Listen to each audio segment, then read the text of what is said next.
hours nonstop NBA DFS conversation starts right now, taking y'all straight up to lock tonight. Myself and former $1 million winner Bobby Gomes is going for another milli tonight. He's getting greedy. Bobby, you have yourself, you got a dart in the DK $1 million contest. Was it 2K to enter, 4K to enter? What was the entry fee on that? 3K. I middled it. Yeah, pretty much. I'm excited to what's the prize pool? 2 million, 1 million up top, 850K swing from first to second. That's, I don't know, not the greatest prize pool, but yeah, all you need is one, right, Dean? All you need is one. Chip in a chair. And you love the idea that, the Pistons are going to be relying on, and the Spurs, and, game 78 of the season or whatever it is. I'm sure it's not going to be anything goofy in the association this time of year. Nothing like DSJ getting ruled out after the game locked yesterday. Oh man, the Hornets had some people on tilt, and all of a sudden it was like Svi Mikhailiuk season, as well as PJ Washington went absolutely ham, I suppose is what the kids say, right? They actually won. They beat OKC yesterday. Good for them, I suppose. But yeah, man, 10 gamer too is the tricky part. There's a lot going on, a lot of moving pieces, a lot of body parts we have our eyes on. A lot of stuff has already come out. Yeah, as far as the screenshot, before we kind of dig in and do the game by game deal, LeBron is officially questionable. SGA has been ruled out. He's got like a legit injury. It's not like it's like a fake back to back thing. He didn't play yesterday. He's not playing today. We don't know about James Harden and Joel Embiid. Interesting narratives you can create on that one as far as Embiid dodging Jokic, and again, maybe he's officially legit hurt, but you got to feel like he's looking for a great bounce back spot if he comes back versus Dallas tonight. Also, if you saw his MVP odds, it flipped again. It's back to Jokic, which is pretty interesting on the fact of just Embiid sitting out, which is worth noting. And then Memphis decided not to play. Well, they're going to play, but not a lot of guys from Memphis are playing tonight. We got hit with Desmond Bane is doubtful. Triple J is doubtful. There's a couple other ones we can talk about, but it's a lot. Brunson's still questionable, right? It could be quickly seasoned once again. Jimmy Butler, as of right now, is in with his neck, but you never really know. He did basically everything yesterday as far as in, out, questionable, doubtful. Marketing out for Utah again with his hands. Could be Kelly Olynyk season. Who knows? We'll see. THT. It's a lot, man. What are you looking at? What's the screenshot? What do you have your eyes on? Are we making one lineup tonight? We're just focusing on that $1 million lineup. We're making a bunch and just picking out our favorite. How are we doing that? I'm making a bunch and picking out my favorite, but yeah, for me, it's the slates. We get a ton of news, obviously. The Embiid stuff is imagine that line just switched right back to Jokic. He should have sat out that game, dude. But yeah, I think that news is pretty important. I really like Embiid if he plays, so I'm definitely interested there. Really like Ja tonight. I think Ja's in a situation where he's going to see his minutes increase. If Jaren Jackson is out, maybe that's another body that Jaren Jackson's not really a primary ball handler, but Ja's still. Tyus Jones is doubtful. Yeah, I missed that too. Tyus Jones is doubtful. So, yeah, I really I'm pretty much all over Ja Morant, I think, currently. The other news stuff we can kind of get into. I don't know. For me, it's basically the Morant news, trying to figure out Embiid. I don't know. Where are you at in terms of that situation, in terms of the slate and guys being out? I love Embiid, and I want to tell myself a story that, he's the guy that tends to, you could definitely build a story and build a narrative out of Embiid. And, sure, he's been playing a little bit hurt, or who knows how hurt he may or may not be. It's a long season. I still don't know why he played the back half of the back-to-back against Phoenix and didn't play versus Denver, versus Jokic. Again, you can tell yourself a story why that happened too. He probably should have rested that game. But, maybe he just felt a little differently that day. Who knows? But I think he comes back tonight. It's either he comes back tonight and crushes, or he sits out again to prove hey, I was legit dinged. I don't know. Who knows? Again, you can tell yourself a story. But the matchup versus Dallas is awesome, especially if Harden doesn't go. But we don't know about that either. And Doc Rivers is also really bad at giving us updates, it seems, as far as, if he's in or he's not in. But thankfully, 7:30 game, we should know, right? We should have the information on that. The Memphis stuff, it's 8 o'clock, and we have doubtful pieces. So we're assuming that Bane's going to be out. We're assuming that Triple J is going to be out. Jones as well. I think Tillman's questionable too. That's another one of their big bodies. And another big body behind Tillman could potentially get unleashed and Kenny Lofton, the Husky Lofton. He gets like is that Kenny Lofton's kid? It's not. No, it's not. No. You would think so, but it might even. Is he even junior? Is he Kenny Lofton? Jr.? He is a Kenny Lofton Jr. That's what I was trying to figure out when I was looking at running some stuff earlier, and he was hitting projections. I'm like, is that Kenny Lofton's kid? I feel like I've checked this before, and I'm like 99% certain. Lofton, by the way, if you guys aren't aware, former Cleveland outfielder, speedster. You wouldn't, if you've seen Kenny Lofton. Have you seen Kenny Lofton before? It's okay if you haven't. Like, it's not somebody that's in the rotation, but he's a husky fella. He's a big boy. We call Kelvin Johnson, Big Body Johnson. Google yourself some Kenneth Lofton on Memphis. I'm gonna have to figure out who. I've seen him popping in some stuff. I don't really know much about. I haven't seen him play pretty well. I feel like he has been in projections at some point during the year, but yeah, I don't know. He's a big guy. He's not like skinny Kenny Lofton. Yeah, he's not like skinny Kenny Lofton. I used to love that Indians team as a kid. That was an awesome team. Baerga, Bell, Charles Nagy, and my Marlins beat them when I was a Marlins fan back in the day in the 1997 World Series. Oh, 97? Yeah. Yeah. I'm sure we're missing a player or two in that Cleveland team, but that team was spectacular. They never won anything. Robbie Alomar. Yes. There you go. Right up the middle. Awesome talent. They had some great players in that Cleveland team. I'm sure we're missing some guys too, but it was loaded, that lineup. Somehow the Marlins took them down. It snowed in the World Series in 1997 in Cleveland, not in Miami. Hey, it's a 10-gamer. We have a lot to dig into. Say hello to the chat. What's up, chat? Hit that like button. Subscribe. Turn on those notifications. Do all the things. Charlie Sheen was not on that team. You're thinking of a different iteration. Neither was Willie Mays Hayes. But well done. Jim Tomei. Yeah, Jim Tomei was on that team. He was on that team. There was Albert. No, not Albert Bell. He was the Oriole, wasn't he? It was Bell. Yeah, it was either Bell. Joey. I think he was Albert at the time. He flipped his name, right? He was Albert and then Joey. I think he was Joey first. He didn't like Joey for some reason. I don't. And he went to Albert. I think he went Joey to Albert, but don't quote me on that. I won't say it in front of Joey Bell or Albert Bell. Yeah, he didn't like it. He got rid of his name and he moved on. But Jose Mesa was in that team. I guess he was a closer. Was he the closer for Cleveland? He was a closer at the time, right? I think he was. Doesn't matter. Yeah, it is pretty wild how much Kenny Lofton is actually hitting some of our stuff. And I don't know, it might be a little bit hot on it. And I think we're anticipating Tillman to play, at least as of right now. He's currently questionable. 8:00 game for Memphis. Anything else that we should mention before we kind of do the old game-by-game deal? It looks like it's going to be a lot of Trailblazers in terms of like the value situation. Drew Eubanks, seen him the other night. It was a big center night. He kind of didn't get there. Looking like a strong play tonight. You'd talk about Nas Little, Keon Johnson, Kevin Knox, someone mentioned in chat. So this is the kind of slate we're kind of about to get into, right? Like, oh, it's gross. Trailblazers value. So by my count, unless I'm missing somebody, Portland's got 9 guys. They have 9 basketball players. And amongst those 9 players, one is named like Ryan Arcidiacono. He's going to be drawing the start, we presume. Jabari Walker, Kevin Knox, former castaway, former lottery pick from New York, kind of busted out.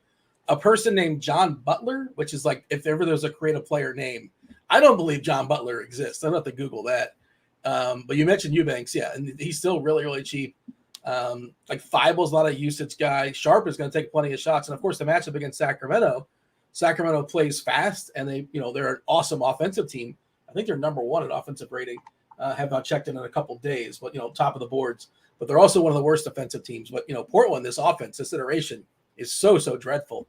They certainly can get mollywopped. 14-point dogs at home, Bobby.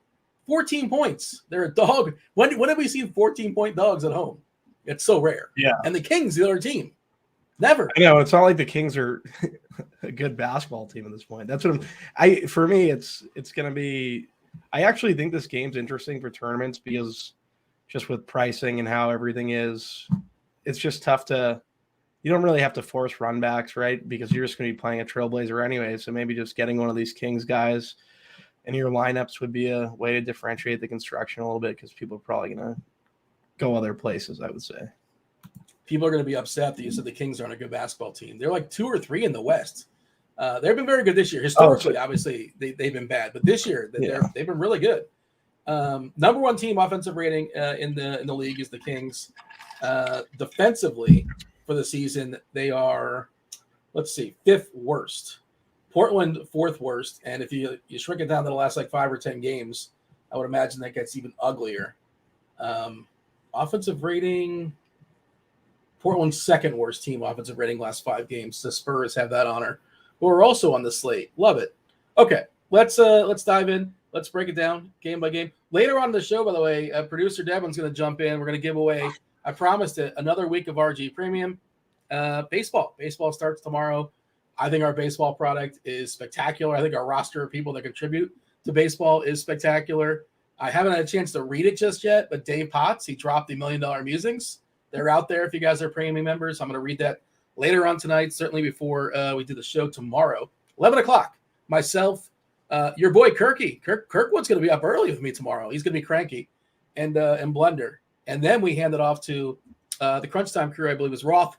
And Roth is spectacular always, but he's really, really useful in baseball season, like more useful than ever, because he'll give his weather takes, tell you what's going on precipitation-wise. If anything is lurking, who knows? It's too early to say at this point. As well as you get Derek Hardy and the aforementioned Dave Potts, the 2-time millionaire winner. Maybe you can join the 2-time millionaire club tonight. You and Potts can have a shared drink. I was halfway there in MLB last year. Say that much. Weather Edge and the bat. I don't think there's two better. I love using both tools pretty much. I mean, I sound like whatever bias you want to say, but like the plate IQ tool, I just like live there on baseball season. And of course, all the functions you have with basketball, it's we do it for baseball as well. There are some videos if you're not sure how to make lineups and stacks and how to use our tools for baseball. Actually, Potts put those out yesterday. It's weird calling cheese pots. I never call them pots. Does that sound weird? I think we have by far the best optimizer for baseball. I can't speak to it, to be honest. I mean, the only one I've ever used is ours as far as the optimizer. I can't even speak to any of ours. So, but that's good to hear. And I'm somebody I'm going to start making I feel like I'm going to MME a little bit this year in baseball. I'm going to branch out until I go broke. We'll see what happens. We'll take some shots. I'm excited about opening day tomorrow. Now we're going to talk basketball. 10-gamer, very first game on the slate. 7 o'clock game, Milwaukee, Indiana. 237 is the total. Milwaukee is a 12-point favorite. Huge favorite on the road. Indiana, obviously, not very good at basketball. They're also hurt, or I should do air quotes, I suppose. I think Halliburton's probably legit hurt. Who knows? Maybe he's not. He's got an ankle and an elbow. They give him 2 body parts. He's not playing basketball tonight. Buddy Hield is not feeling well. He's out. Duarte is out. Miles Turner is questionable. If he doesn't go, he started Jalen Smith last game. Isaiah Jackson backed him up. Those guys would basically give you 48 minutes, both kind of sort of somewhat interesting. Milwaukee. Okay, so this is a front end of a back-to-back for Milwaukee.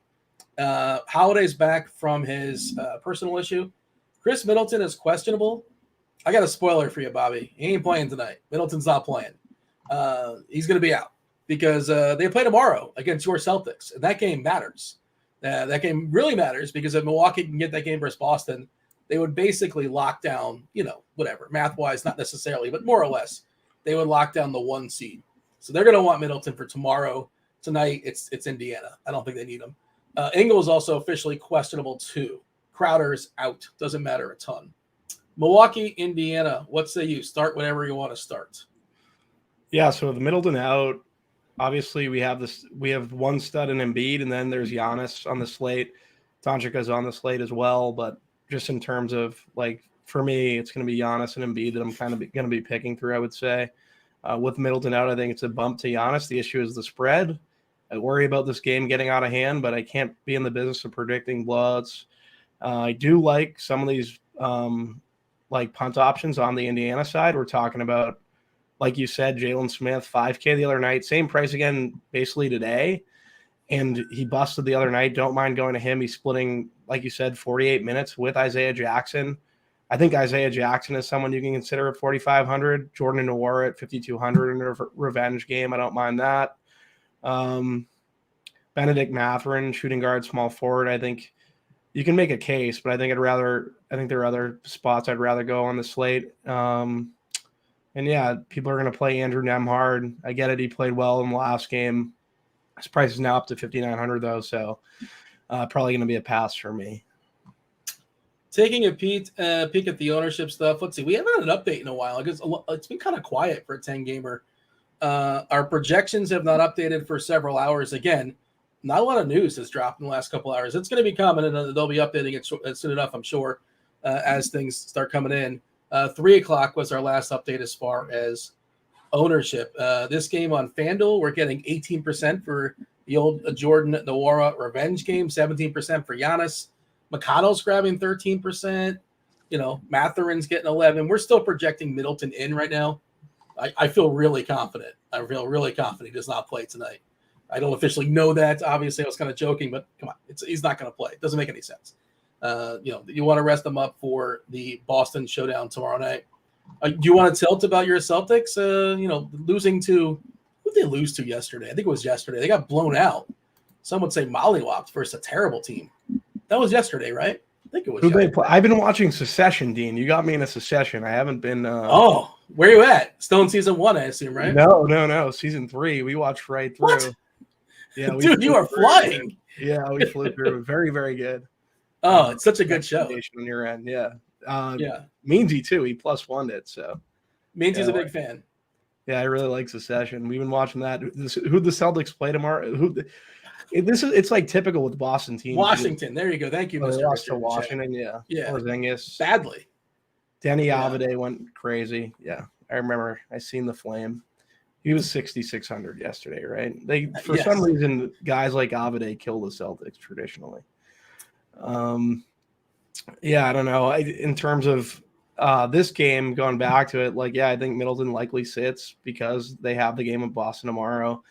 I think Drew's in play at 7-3. The blowout is they're saying it in chat too. You really have to worry about the blowout in this game. I do think the value pieces on the Indy side are interesting. I think you'll organically get them as run backs with Giannis if you decide to play Giannis, but that's kind of how I'm approaching this game in general, just because of the spread. Maybe I'm overthinking about a little concern I have. You talk about blowouts, and again, it's possible this game is close. It's possible Indiana beats them. That could happen as well. It's in the realm of possibilities. But I'm just thinking, say Milwaukee's up 15 with 8 minutes to go, and again, back-to-back tomorrow night versus Boston. They might not even feel pressed to bring back Giannis. You know what I mean? If he comes out, maybe he loses a run at the end. If it's not a full-on blowout, it's just a semi-blowout. That sort of thing. And again, maybe I'm overthinking that, but we're giving him 33 minutes, and he projects just fine in 33 minutes, and certainly he can get on the positive side of that projection. But we shall move on. Let's talk about Houston and Brooklyn. That's the only 7 o'clock game, by the way. And I think theoretically, if you're waiting on a bunch of news, I think you could throw that out if you wanted to. If you're making 1 through 5 lineups, you don't need. Would you agree with that? You feel like you have you don't need it. You needed it more earlier in the day. You don't need it now. Now that we have the Trailblazers value. Yeah. Man, the Trailblazers. That's what Mr. Richards asking in the chat. I think you can. Certainly, if I'm running 150 and I'm not, but if I was hypothetically, I would certainly want some Giannis if nothing else. And there's some pieces in that game you certainly can get. Nwora's getting a pretty big ownership as of right now, and again, that's it's got to get updated soon enough. As of 3 o'clock on the East Coast, he's getting 19% ownership on DK, which is a little bit uncomfortable for Nwora, but the price is pretty good. And the minutes, assuming it's not a full-on blowout, he should play about 32 minutes or so. Let's talk about Houston. Houston and Brooklyn, 228 is the total. Brooklyn, another potential blowout, 11-point favorite for Brooklyn. Houston is fully healthy with the exception of Jayshawn Tate. Brooklyn is fully healthy. Yeah, Edmund Sumner doesn't count. He's questionable. Man, the Bridges, the rise of Mikal Bridges. I was talking with Grant earlier today on the Scores and Odds show about just as player props. And when he was on Brooklyn earlier, about a month ago, whatever it was, his player props 22 points. And it went up from 22 to 22 and a half and 23 and a half and 24 and a half and 25. Today it's 26 and a half.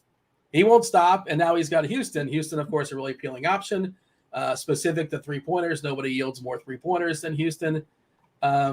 I like Bridges a good bit here. I like Dinwiddie a good bit here. I don't really like messing with trying to figure out the other pieces. Is it going to be Royce O'Neal or DFS closing? Or I think it's just not necessary on this slate. You tell me your thoughts as far as Brooklyn versus Houston. Yeah, so Dinwiddie's popping a lot for me. Had a bad game the other day. I don't mind kind of going back to him here.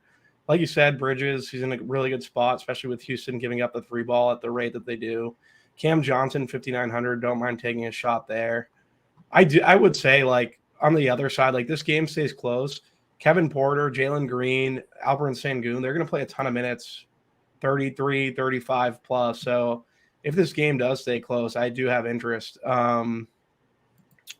For me, like, obviously you can get to Kevin Porter, you can get to Jalen Green as a run back.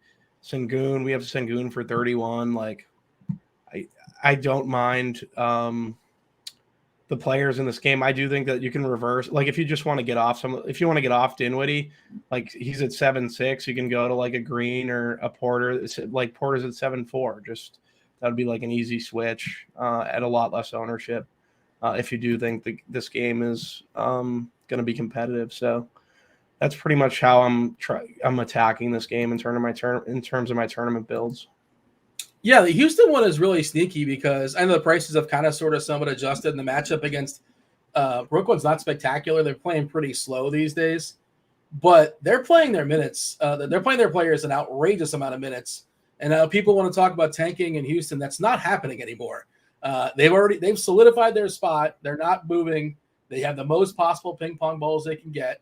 And now they're just like, they're playing the young guys and seeing what they can get and seeing what kind of development, Jalen Green in his second season. Last game, he played 35 minutes versus New York in a game they lost by 22 points. Before that, 35. Before that, 30. Okay, you ready for this? 37, 41. That's 41, not 40 and 1. 37, 41, 39, 40, 38, 40, 35, 42, 37. Outrageous. Again, they're just playing their guys. And even in blowouts, he's playing 35 minutes. Their rotation is really, really thin. The matchup, not spectacular, but I think Houston guys are for sure in the player pool.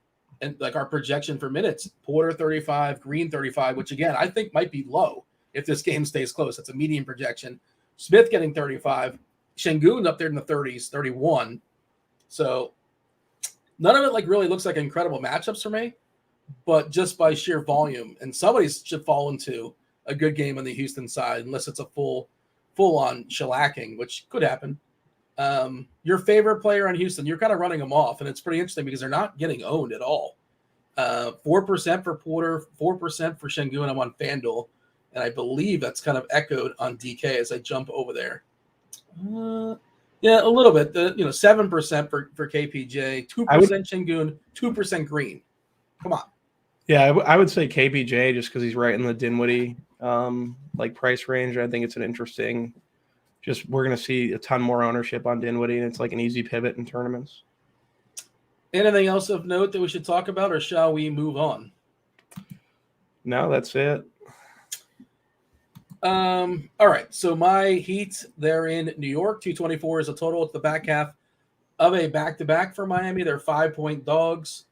Butler expected in, as last we saw at least. He's at that neck. He was scratched yesterday pretty early. Lowry was scratched earlier today and then upgraded to questionable. And then Gabe Vincent was downgraded to questionable. Sure, I guess. I don't know how much that stuff matters on this slate. Brunson for New York is questionable. Derrick Rose is questionable? Why am I mentioning that? I hope he feels better. I guess he's ill, but doesn't matter. Of course, if Brunson doesn't go, it'll be Emmanuel Quickly season again. But like, speaking of, wow, that life comes at you fast. Quickly has got a 7.8K tag. I've not looked at it yet because I've not considered like what if Brunson is out. He's 7.8 on DK and 7.2 on FanDuel. Like, it'll still make sense. It's not a great matchup, but I wonder if we have a what if on this because he's probably projected for around, 38 fantasy points if Brunson's out, maybe 40. I think Quickly's definitely in play. Like, the situation with Quickly totally changes if Brunson's out. At 7,800, I think you can get to him. Whereas if Brunson's in, you're not even considering him. Yeah, waiting for the what if projections to come in. They're not out just yet. And if nothing else, when the ruling comes out, they'll just adjust it on the lineup HQ. But overall, this is not the best game environment. I know Randall had a big game against Miami earlier this year. Good for him. Brunson's got a good price at 7.5 if he goes. Otherwise, everybody's kind of priced where they should be or worse on the New York side. Ownership reflects it, and Miami, you get a discount on Tyler Hero. So he's 15% owned on DK, 6.5K. We don't know about Lowry. We don't know about Vincent. I don't know how much that matters. You saw Oladipo the start yesterday. He was predictably not good. He disappeared basically in the second half. I don't think I really care. I just think the slate's too big and there's too much other stuff for me. I think Hero's interesting. I'm with you. I like Randall. I like Butler. I like Hero, but they're not guys like I'm really going out of my way to get to on the side with the size of the slate. They're just tough pieces to really make work. Quentin Grimes at 5'4", he would be someone I'd consider if Brunson was out, and kind of hit on quickly at 7'8". Like, I wouldn't mind playing him if the Brunson situation comes to fruition. Yeah. He doesn't play. He wouldn't be like a full-on lock button like he was when he was like 5K and 5'8" and 6 or whatever. Yeah. If you want to consider, like, that's I was making so many. I don't make a ton of lineup size. Like, all right, I'm just going to play him and that's that. But for sure, he's got to be in the pool. And I'm curious what his projection would be. Probably around 40. Probably around 40 point projection. He dropped 40 actual points in the bucket last game in that blowout versus Houston. But of course, a little bit different matchup here versus Miami. Anything else? Moving on. Okay. Yeah, that's amongst the 10 games, not the most thrilling. Dallas, Philly, some incomplete news. This is the last of the 7:30 games. 231.5 is the total. Philadelphia is a 4-point favorite, according to our projections. I'm not sure if there's officially lines out there or not, because their two key pieces are both currently questionable. Embiid is questionable. He's got that calf, and Harden has an Achilles. As far as Dallas, they are fully healthy with the exception of Frank Ntilikina. Doesn't matter. And Maxi Kleber, I guess he's questionable still with his injury recovery. I think he missed last game for the same reason, so I don't know. Doesn't matter. But we don't know as far as him. What can we say at this point, right? You want to just play the if-then game, I guess? Little interesting revenge stuff, right? Kyrie versus Harden. Yeah. Former teammates. I'm sure there'll be some good trash talk, assuming Harden's out there. Maybe Kyrie's just talking to the bench. Who knows? But and Luka plays as well. He's can certainly lead the slate in points. What do we have here? I think it's the stars and the stars only, basically. Your thoughts? I'm with you. Embiid, for me, like, I want Embiid to play. I think that this is a really good spot for Embiid. He's probably my favorite tournament target. I do think that, like, the run back of Kyrie in this situation at 9.5 is very interesting, just because I think Kyrie is more vindictive in a situation versus James Harden, where James Harden could probably care less. That's just my opinion. But, yeah, Luka, Irving would be my two favorite. Not Luka, sorry. Irving and Embiid would be, like, the way I'd run this game back at each other in tournaments, I feel like. But, yeah, it's just pretty much the studs. If Harden's out, Maxey and Tobias would become tournament plays for me, but really just the studs. If Embiid's out, Paul Reed would jump into the mix as in terms of a value play. What's his price? 4.2. He might not even be. He had a good game the other night in Denver, but it took till after the second half with Embiid. He was basically had 2 points, and then he went for 36. So they have four big guys. It's just so hard because they started Dedmon. They have Tucker. They can play Harrell, right? And then Reed, was a really good fantasy point minute player, but just got to get in the court. And there's some fragility to it. I guess it's possible, right? It can open up. Am I hearing you correctly? Tell me. You feel free. You reserve the right to change your mind. But your $1 million lineup, Embiid, if he's healthy, he might be in it. He's probably going to be in it. Yeah, that's what I'm hearing. By the way, the Blazers signed a person named Skylar Mays to a 10-day contract. I don't know if that means they're available tonight. That's just of note, I guess. You're not going to play Skylar Mays. He's probably not in the pool. But, when you're divvying out minutes, you might have to throw some Skylar's way. Again, I'm curious if Skylar's available tonight. Never really know how that works. But, I want to see if the Skylar Mays is available tonight because last count, Portland had 9 dudes. He's now currently on our roster page. So maybe he'll be available to steal some minutes away from, I don't know, Ryan Arcidiacono or something like that. Yeah. Anything else as far as did you give a thought as far as Luka? How do you feel about Luka? Lucas, as of the big studs, he's probably like the third. I'd probably go Embiid, Giannis, Luka if I had to rank them. Yeah. Just seeing the chatter in the chat. Embiid, Luka, Indy stack. Could you even make that work with the world with a salary cap? That's pretty expensive, Embiid and Luka, and some cheap Indiana guys, maybe. I don't know if I want more than 2 Indiana players personally. I mean, if you're going to play the Indy guys hit a ceiling, you might as well just play Giannis. Yeah, and like they have plenty of guys, Indiana, right? I'm assuming. Let me see what we have. They still have like 11 players, 12 players. I guess if you lose Turner, then you'll have Smith or Jackson. But I don't want to play more than one of those two. You should make a rule, I think, to cap it at 1. Yeah. And I guess one of the wings or, one of the Noir, I guess you can get the 2. I wouldn't go beyond 2 on Indiana. But like you said, then maybe why not just play Giannis then? Yeah, interesting thoughts.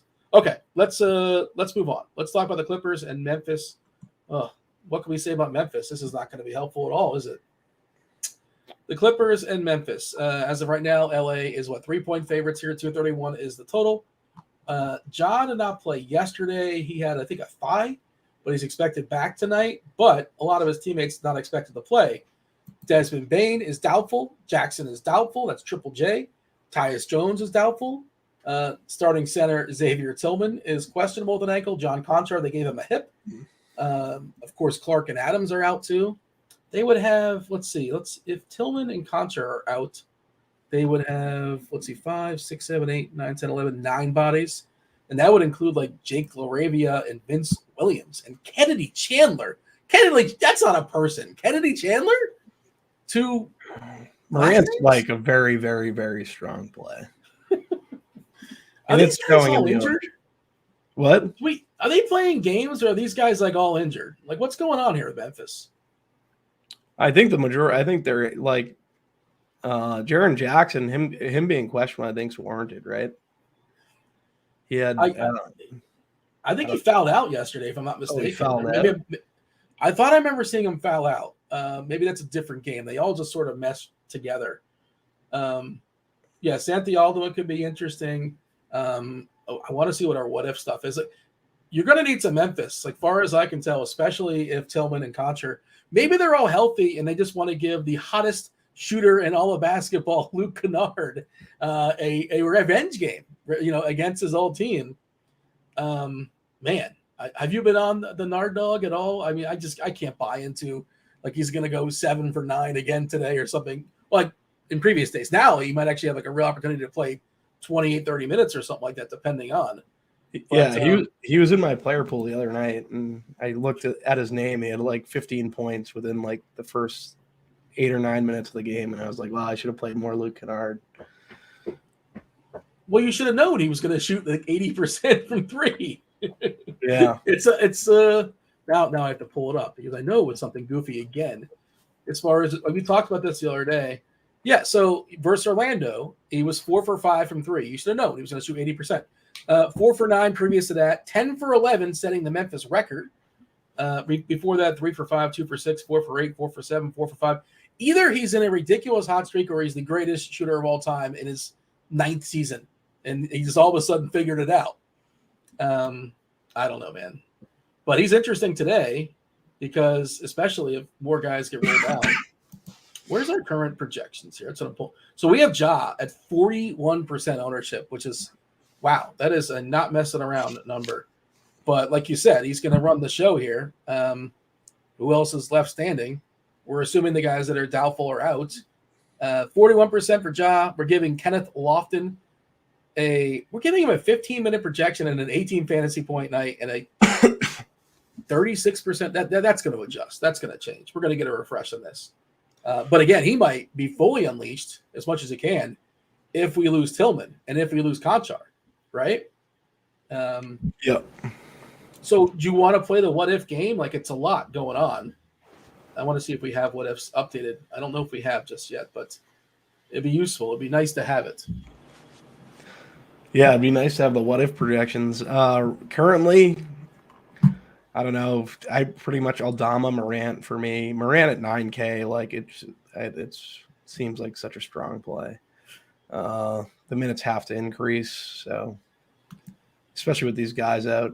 Santi 4K, 27 minutes. It's just a pretty good fantasy point per minute guy. It just makes sense to really get to him in terms of a value play.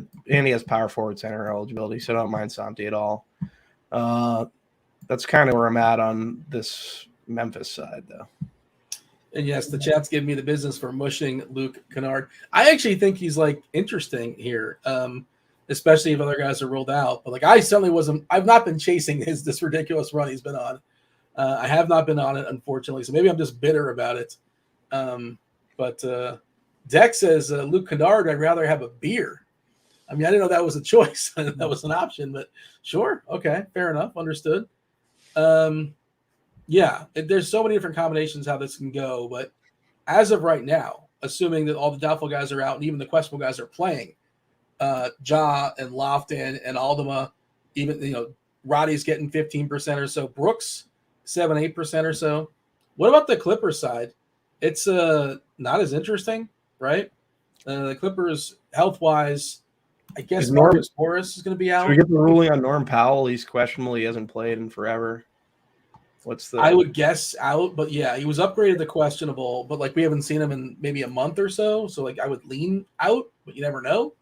And maybe they baby him a little bit, but that would probably hurt guys like, Bones, Gordon. It would hurt. I don't think I'm playing Gordon. With this front court, I don't mind some Zubac, but outside of that, like I don't really have any interest in the Clippers. Yeah. Ownership-wise, the biggest number here is Kawhi currently at 7%. That's on DK. And again, we should get I'm hitting the refresh on lineup HQ. I imagine we'll get a fresh match in here soon. Oh, we just got it. There we go. Okay, let's see if things have changed. Dean, while you take a second to do that, I'll go ahead and let the viewers know we'll be doing our free premium giveaway in a little bit. If they want to go ahead and hop in the live stream chat channel in the RG Discord, drop a guess, any number between 1 and 1,000, and we're doing a special situation here. Oh, only if you have never won. Oh, wow. Only for people that have never won. Has there been complaints that we've had to repeat just give it a chance. Just give it a chance. We got MLB right around the corner. I figured, you know what? Let's see if we can pull in some new people. So drop in the RG Discord in the live stream chat channel and drop your guess. And we'll circle back around and get some pre-premium out to people soon. Yeah. Also, I should mention, I tweeted this out earlier today. I might as well share it in the YouTube chat. Don't answer in the YouTube chat. Actually answer the tweet. For baseball tomorrow, tell me the first person that hits a homer, first person to dong. If you are correct, you'll get a week free of RG Premium. Now, the caveat is there's been a bunch of answers already. Do not repeat the answers. If you do, even if it wins, you lose because somebody else already beat you to it. And like the sharp money says, like pick a guy in the 1 o'clock game. Don't pick the guys in the 10 o'clock game. I don't know who's going to homer tomorrow, but somebody will before 10 o'clock. All right. Dropping that link in Austin chat. Riley. Easy. He's already been clicked. 2 people have already said Austin Riley. Like, come on, read the Olsen. rules. It's very clear. It's super obvious. Yes, Acuna was already claimed as well. I see Acuna in the chat. You mean to tell me the Braves are going to be popular tomorrow versus Patrick Corbin? You think they're going to be they're not going to be sneaky? No, not at those prices. Oh my God, yeah. Ownership stuff is going to be a really interesting conversation, and so many good pitchers, only so many good spots to hit, and the Braves are right there. Baseball's the best. I'm so happy baseball's back. Yeah. So I mean, the irony, we have a situation with Kenny Lofton Jr. the day before baseball. Yeah, and again, Lofton is only projected for 15 minutes. So that seems pretty thin. Well, okay. What game are we on? We're done with the Clippers. We're done with Memphis. We have 1, 2, 3, 4. We got 5 left. We got plenty of time.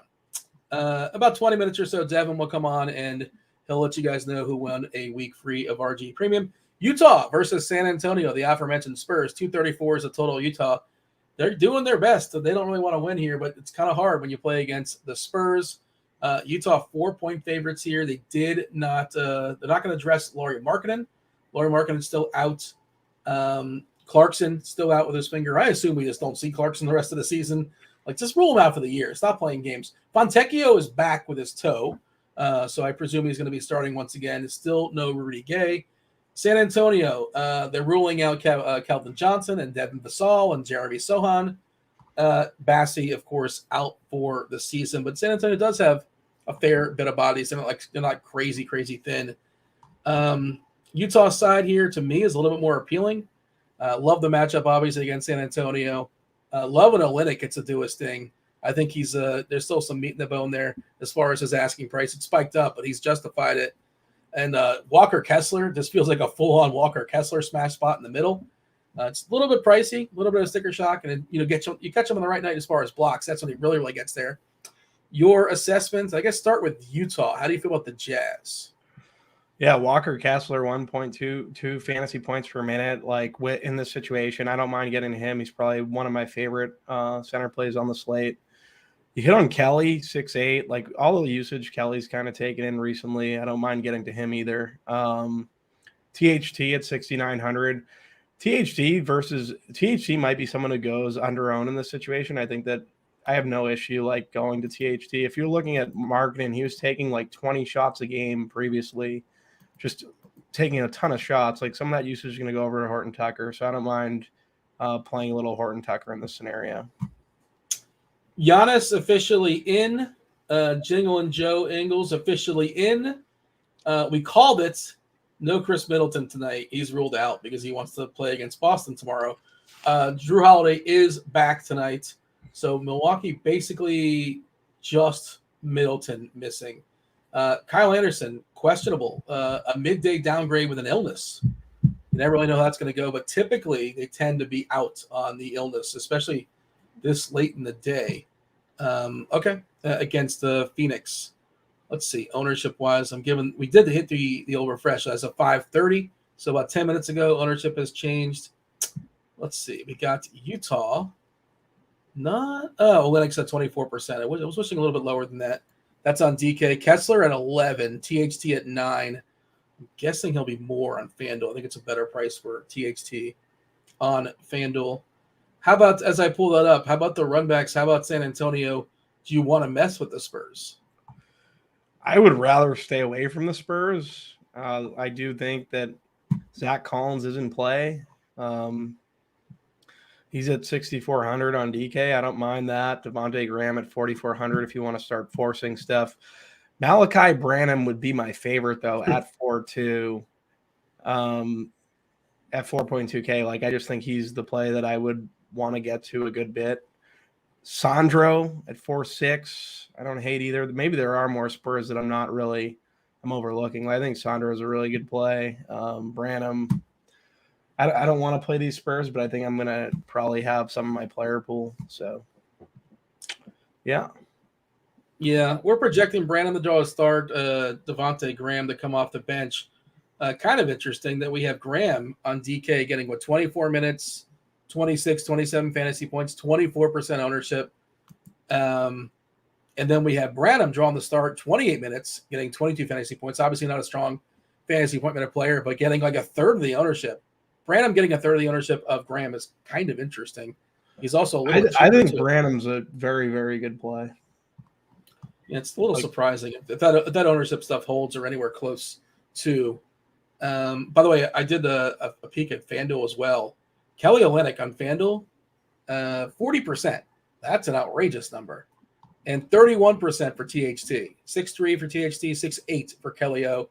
FanDuel this year, their prices have been tighter, and we actually have a cheaper Kelly O on FanDuel as opposed to DK, which we don't see very often, right? The player is a little bit cheaper on FanDuel as opposed to DK. It doesn't happen a ton. And Chris Dunn is 5.1 over there. Therefore, he's getting 28% ownership. And I think DK, it's distinctly different. 5.5 on DK and getting 5% ownership. So, yeah. Any other thoughts as far as Utah and the Spurs? No, I think we covered this Utah Spurs game that my girlfriend's going to kill me for wanting to turn on later on tonight. She's going to be like, let's watch. You're watching Succession with her? Yes? We've been We've been watching Succession. I'm going to be like, let's watch Utah on the Spurs because my Walker Kessler shares. Yeah. You mentioned the Collins one is, I think he's getting a big ownership, right? You mentioned Zach Collins, 22%, and I don't really want to pick on Kessler a ton. I know Collins has been good, and he kind of has to do stuff for San Antonio. But in Utah, like as like a macro versus micro, right? Macro, they're a vulnerable defense, but I don't know if I'm going to pick on Walker Kessler specifically. Yeah. TJ's dropping some Deadpool 3 news. I wasn't aware there was going to be a third Deadpool, but I guess that makes sense. Which Succession character is in Deadpool 3, TJ? Let us know. And I believe TJ is coming on Christ. It's definitely Shiv. Yeah. Just personality-wise, I would say or it could be Macaulay Culkin's brother. He's great, isn't he? He's fantastic. The acting on that show is incredible. Kieran, right? Kieran Culkin, is that right? Kieran Culkin, yeah. He's very. He looks like Mangone. Doesn't he look like Mangone? I gotta see them. I haven't seen the two of them in the same room. Maybe it is. If you see the two of them in the same room, you'd be like, they're doppelgangers, right? I have to do a Google now. I need like a side by side or something like that. I thought cousin Greg looks like Luke Cornett a little bit, but he does kind of look like Luke Cornett. Cousin Greg's a great character, by the way. Yeah, it's a spectacular show. It's a 10-game slate, Bobby. We don't have time for this nonsense. We got to get back on the rails. I blame you and Meansy for because I had to figure out what show I wanted to watch. My girlfriend was like, "What show?" She gave me an option to like Succession and something else. Yeah, and I hit you up on Twitter and you were like Succession, and I was like, "All right, we're going spectacular television." All right, so Detroit is playing OKC. 228 is the total. Detroit is about a 9 or 10 point dog here. No SGA again. It's a real injury to him. It's not like a resting on the back half of a back-to-back, that kind of thing. He didn't play yesterday. He's not playing again today. He's out, which certainly opens some stuff up for the OKC side. We did see Poku get a little bit of run yesterday. Not saying you should roster him, but just good to see him on the court, I suppose. Didn't do anything, I don't think. No Lindy Waters the third, or anybody named Lindy Waters, anybody in the Waters family available tonight for OKC. As far as Detroit, usual suspects, right? No Burks, no Magruder, no Beef Stew, Isaiah Stewart. Bogdanovich, I think he's done for the year. I don't know if they've officially said that. Diallo as well. Yeah, man. It's funny. You talk about terrible basketball. I watched OKC Charlotte yesterday, and this Jalen Williams, he was the best player on the court. Like, he just so clearly was. Now, to be fair, the Charlotte team wasn't rostering the greatest players, and his teammates aren't spectacular. Him and Giddey, I suppose, but Jalen Williams looks just phenomenal. If you're in like a keeper league, it's probably too late now. But like, try to get that dude like forever. Jalen, I think that's pretty clear. But Isaiah Joe shot the lights out yesterday. That tilted me pretty good because he's not in on the Isaiah Joe. But good for him. He made a bunch of shots. Variance was on his side. He's still really cheap. Matchup against Detroit is good. Jalen Williams still seems too cheap. Josh Giddey is well positioned. Threat of a triple-double, maybe, kind of, sort of, somewhat. You can tell yourself that story. The OKC side, getting ownership. Joe at 28%, Williams 16%, Giddey at 12%. I think that's a little too low for Giddey, personally, considering the potential upside. Talk to me about the Thunder. Yeah, I think Giddey's coming in so low because Morant's right there at 9K. I think Giddey will probably spike up a little bit, but like you said, Jalen Williams 7-2. He's going to be a guy I'm trying to get to. I had a lot of him last night, worked out, so don't mind going back to the well. Isaiah Joe, I'm not chasing that shooting performance. Like, I have no interest. With SGA being out, it's Giddey, Jalen, Dort. I would say Lou Dort gets a little bit of a bump in this scenario. I don't know how much Dort I want to have, but it is versus Detroit. Could be a good stocks game for Dort. So if I had to prioritize them, it would be Williams, Giddey, and then a little Lou Dort if I had to rank the Thunder. You don't like the Isaiah Joe? I mean, again, this stuff can shuffle up, especially when Memphis comes in, maybe when Philadelphia comes in. Our update on Philly, no surprise. Doc never helps us out. There's no update. Embiid and Harden are still game time decisions. Again, maybe more reason to consider not playing that first game. You might get the Philadelphia news at 6:30. I suppose that's possible too. But the Memphis game is 8 o'clock, and that news is going to be certainly important to the slate.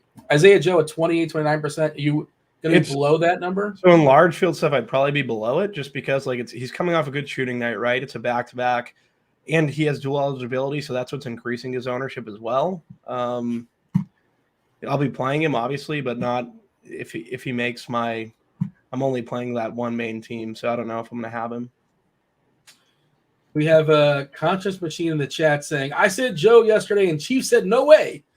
Isaiah Joe yesterday, 11 of 18, 6 of 11 from 3, 33 points in the bucket, 39 fantasy points. That's like all he does. He's got to score. And he scored. He scored a lot. I don't think I had any of them yesterday either. Yesterday was so good. A lot of stuff out there. And he just didn't make the cut for me. I don't make a ton of lineups. But, yeah, if you want to double down on it, the matchup's good. There's people that say, I don't know if the numbers played out, but like jump shooters on the back half of a back-to-back, like a little bit tougher. That's not going to chase me away. Detroit, do we like any Pistons tonight? Oh, no, Kelly Olynyk is out? No. Oh, they're doing their best. They're trying to lose Utah. Utah's countering. Punch, counter punch, right? The Spurs, like, all right, Pop, we'll show you. We're going to kick Olynyk out of the lineup. Great. Okay. Huh. Johnny Jazang season. Interesting. I'm curious, like Juan Toscano. We're not playing Juan Toscano Anderson under any circumstances. Am I playing? I'm not drinking Merlot, and I'm not playing Juan Toscano Anderson. But that's definitely a curveball. Maybe it's THT season. Chris Dunn. Seems like THT and Chris Dunn are going to get the biggest boost. I would say Walker Kessler. I don't like that. They're saying he's ill. I suppose. Okay. Yeah. Detroit Pistons. What do you got as far as Detroit? Jalen Duren, 5K. Don't mind him. Jaden Ivey. I think you can make a case to go back to him. I've been playing a little bit of Jaden Ivey. I don't mind having like shares of him. Marvin Bagley. He's up to 6'8". I think the price is kind of warranted, but definitely my favorite play would be Duren. No team gives up more opponent rebounds than the OKC Thunder. I didn't get a chance to write this up for Scores and Odds, but I did want to. I was too big. I've been doing baseball content today and basketball content, and I haven't, world's smallest violin, but I just didn't have a chance to do it. But I like the Duran play as well. Bet him over 8.5. Bet him on the alt numbers too. To get some rebounds here against OKC.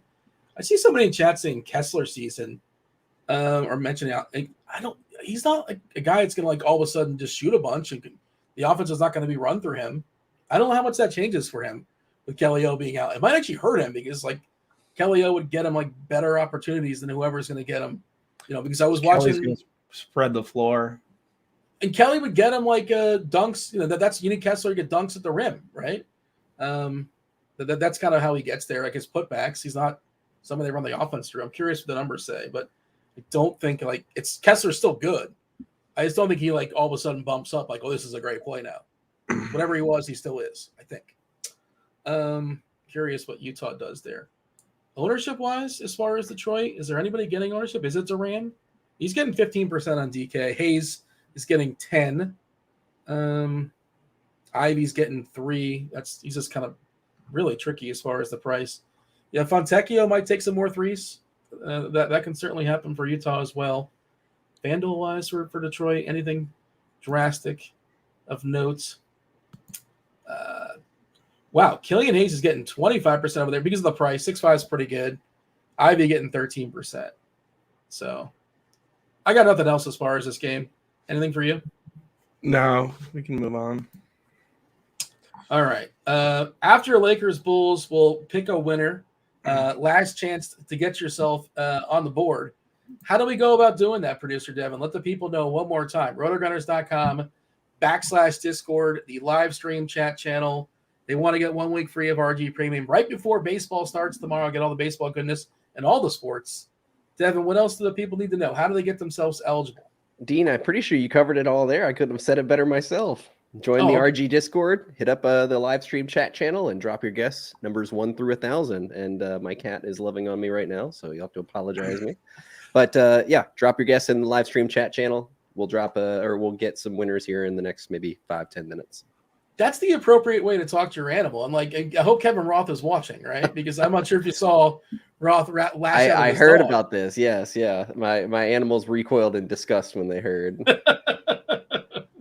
Okay, let's talk about Chicago and the Lake Show Let's see what we have as far as the total here. 227.5 is the total. They're running this one back, right? They just played.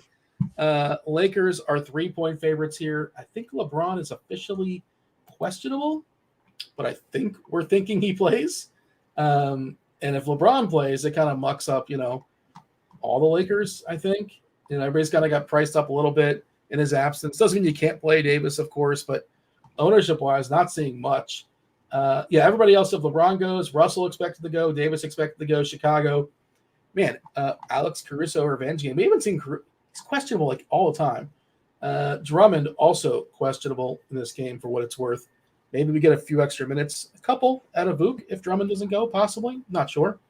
But amongst the 10 here, Bobby, I don't love this game, Lakers and Chicago. Changed my mind. Yeah, 2 plays for me in this game. Anthony Davis at 10-6 if LeBron sits. But like we said, we think LeBron's going to play, so kind of cancels Anthony Davis for me. And you hit on Vucevic at 7-9. I like him anyways. If Drummond's out, it's just a better spot for him. Maybe he gets more minutes. He'd be the guy at the center position that I'd be trying to get to. Let's see. Ownership, I imagine, is going to reflect this. I think Levine's getting a little bit of love on Chicago. 11% for Zach. Caruso, 8% if he plays. But, I just, begging for those 19 points, I can't do that. I'll just go elsewhere. Of the 3 studs, I'd much rather play Vooch, I feel like. The 3 main guys for Chicago. I agree. And I think especially if Drummond doesn't play. Yeah. But which, again, he might play 36, 37. Chicago is they're still jockeying, right? I think let's check the standings. Where are they at right now? Are they 6 or 7, 8? No, they're 10. Okay, yeah, they're 10. They're in the play-in nonsense. They're probably not going to fall out of it. Washington's 2 games behind them. I suppose it's possible. But they're probably going to stay in the 10 spot because Atlanta and Toronto have 38 wins. Chicago's got 36. I guess it's possible they move up. But, hypothetically, theoretically, they're still jockeying for position. But overall, this game is kind of a meh, right? It's just it's there. But, sure. No priorities. No priorities. Devin, we have the numbers. Are we gonna spin the wheel? No, we're not spinning a wheel. It's a generator of some sort. I'm still pulling numbers. I'm still pulling the last few guesses, Dean, here. So go through one more game, and we'll hop in after this one. All right. The tension is palpable. Does anybody have a knife? You could cut it. All right. Minnesota and Phoenix, 234.5 is the total. Minnesota is what, a 4-point dog here. We don't know about slow-mo. Kyle Anderson was a midday downgrade. He is questionable, not feeling especially well. Everybody else should be good to go. Well, Jalen Noel is questionable too. Taurean Prince, I believe, is questionable last we saw. Edwards and Cat should be good to go. And Phoenix is fully operational. Durant expected to come, assuming there's no hiccups. Durant expected back tonight. Therefore, everybody else is going to take incremental hits. Therefore, the Phoenix side does not look good. This is another game. It's like it could be fun. It could be interesting. But DFS-wise, all the prices are kind of wrong on the Phoenix side. Do you like any Suns? This game for me is a complete pass, which is we're down to 1 game and we're very ahead on time, I would say. We should have worked in more nonsense. What happened? We should have worked in more nonsense. That's what I was. Yeah, we could have got in more nonsense. Said no one ever on this show. There's just not enough nonsense. We have to have a meeting about that. Got to add some more nonsense. Throw your questions out in chat, by the way. 10 Gamer, whatever's on your mind, whatever you're thinking about. Why did we talk about so-and-so? How do we feel about this guy or that guy? Roth and the Crunch Time crew, they do their best to answer as many questions as possible as they're working their way up to lock. But if you all have any now, we'll certainly have time for questions. Maybe we'll play the expert survey game. Got some stuff to. Who's the Succession character that's in Deadpool? Did we get it correct? Oh, I don't know. TJ said he tried talking about it. I didn't see who it was, but now, I asked the question and then just ignored him. We're doing things. We're doing a show. We're doing a thing. Yeah. Is Tom? Is it Tom? Wait. Is that the actor's name? Or is it Tom? Really? I don't know. Wamba. I don't know how to pronounce that. Is that a mistype? That guy is British, by the way. Tom's British. Is he really? I think he's got an accent. I'm pretty sure it was British. I mean, like it could be like Wales or something. Like the father, I think, is from either Irish or from Wales. You know, the main God, I can't think of the name. I can't think He of his was in character's name. Super Troopers, right? Wasn't he? I don't know. I don't know Super Troopers very well. I know it's a bad take. A lot of people. I didn't love Super Troopers. A lot of people love that movie. TJ says the actor is Matthew McFadden. Oh, okay. Look, see there you go. Is that Tom? I assume so. Yes. Kevin, save us here. You have we finally compiled all the guesses, and we had a last minute swap because somebody double took an answer, but we're all set now. Let's pull up our random.org, going to 1 through 1,000. All right. Someone asked Giddy or Bridges, just a heads up. I would go Giddy. I love them both. The answer is 403. So let's see who was the closest. 403. I'm pretty sure we had a bunch of guesses around then. 403. Nobody there. Let's go down. I mean, you shouldn't even win if you guess 403. It's a terrible. If you guess it, you shouldn't win. Listen to you. Winner is. When you think of game theory, it's a terrible game theory guess. It's like 420. Unless you're that. If you put 420, we'll make an exception. Then it's a fine game theory play. But then you would have guessed over 403, D, and you would have lost. The winner is Mr. Lock 1 is our winner. Congratulations, Mr. Lock 1. I will reach out to you in Discord. You did win despite Dean's best efforts. You guys can wrap up that last game now. All right. One game on layaway. And again, we'll knock out your questions in chat. You answer that one pretty quickly, Giddy versus it's probably Giddy, but man, I like them both. Both are really, really spectacular today. Okay. We have one final game on this slate to talk about. Oh man, I didn't want to talk about this one. Sacramento and Portland, 235.5 is the total. Sacramento, 14-point road favorites. Yeah. Insert Mollywop on layaway here. The Portland Blazers, I guess we can just name the players that aren't playing for Portland. That'll fill the next 15 minutes or so. The Blazers, if y'all aren't aware, no Simons, no Grant, no Nurkic. Watford officially doubtful. Reddish officially doubtful. Lillard shut down for the season, no longer allowed to play basketball. As far as the Kings, they are fully healthy, good to go. 124.5 as far as their team total. It's a big boy total for sure. Fox and Sabonis look spectacular. It's, the potential blowout, I suppose, is concerning. But, yeah, let's start with Sacramento. Your thoughts as far as the Kings? Yeah, so for Sacramento, no real notable injuries. So for me, it's just like getting to Fox, getting to Sabonis. I think they're fine. Getting to one as a run back obviously wouldn't play the both of them together. It's just that this is a 14-point spread. You're going to have Portland value on the other side anyway, so that would be the way you're running it back. Hopefully it stays close if you're playing those guys. Kevin Huerter at 6,600 I think makes for a good play. I don't think you really have to force running guys back with him, but it's going to be organic anyways because we're playing these Trailblazers. It looks like, unfortunately. So, yeah, that's basically my thoughts on the Kings. Do you want me to get into the value on the Trailblazers side? Please. Oh, man. So, basically, Keon Johnson, don't mind hitting him at 5K. Favorite would be Drew Eubanks. He's at 4.6. I think he's in a really good spot. 4.7, sorry. Good spot versus the Kings, obviously. I think better spot than he was when he was chalked the other night. I came in under on him in terms of the field, so I think this spot, and based on the context of the slate, he's a better play. I don't think center is as strong as it was like 2 nights ago. Nas Little, small forward, power forward eligibility. I think he's in play just because of the price tag. These are all, he's 5'1", so it's not really just because of the price tag. It's because they have 8 people or 9 people or whatever the situation is. Shaden Sharp, 6,700. You can make a case to play him as well.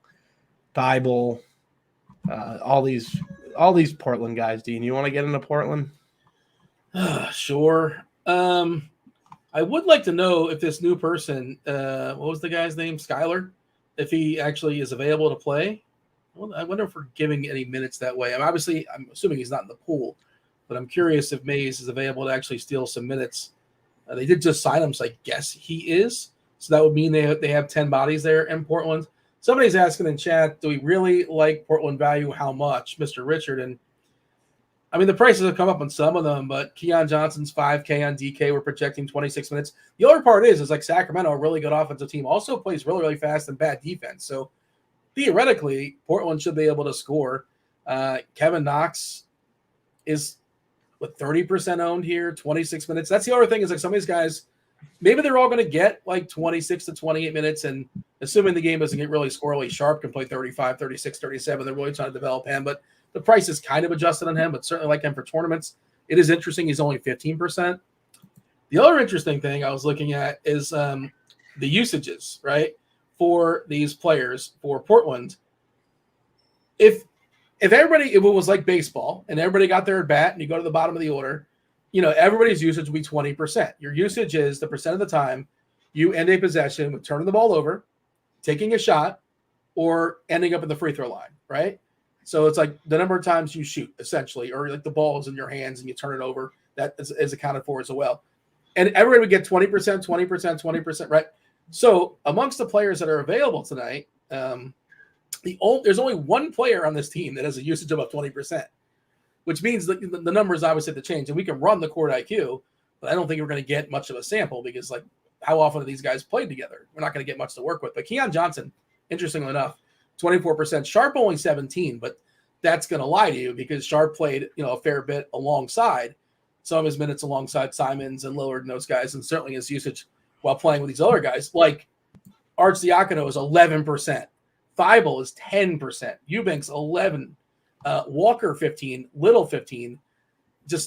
It's just really interesting. Like somebody has to rise out of it, and it's most likely Sharp, possibly Keon Johnson. We saw Keon Johnson do it last game. I don't think he started last game. He did close because it got really, really squirrely. Let's see. Kevin Huerter or TJ McConnell. Huerter or McConnell? Do you have a preference amongst those two? I think it would be McConnell. Donnie's got a good question. What groups would you make with Portland for MME? Is there any groups specific that you would put in? I don't think you really have to make a ton of groups because they're all relatively cheap, right? Like maybe I don't know if you don't want crossovers between Sharp and Keon, maybe. I think they're fine to play together. I don't see why you couldn't. Curious how many guys on Portland are currently hitting our optimizer. And again, the Memphis stuff can really shake up the slate if Tillman is out and somebody else, Conchar. If both those guys are out, it can really Memphis will be really tight. I think they'll be down to 9 guys, maybe 10. I think 9. And a couple of them are dudes you're not even the generic you is not even aware of.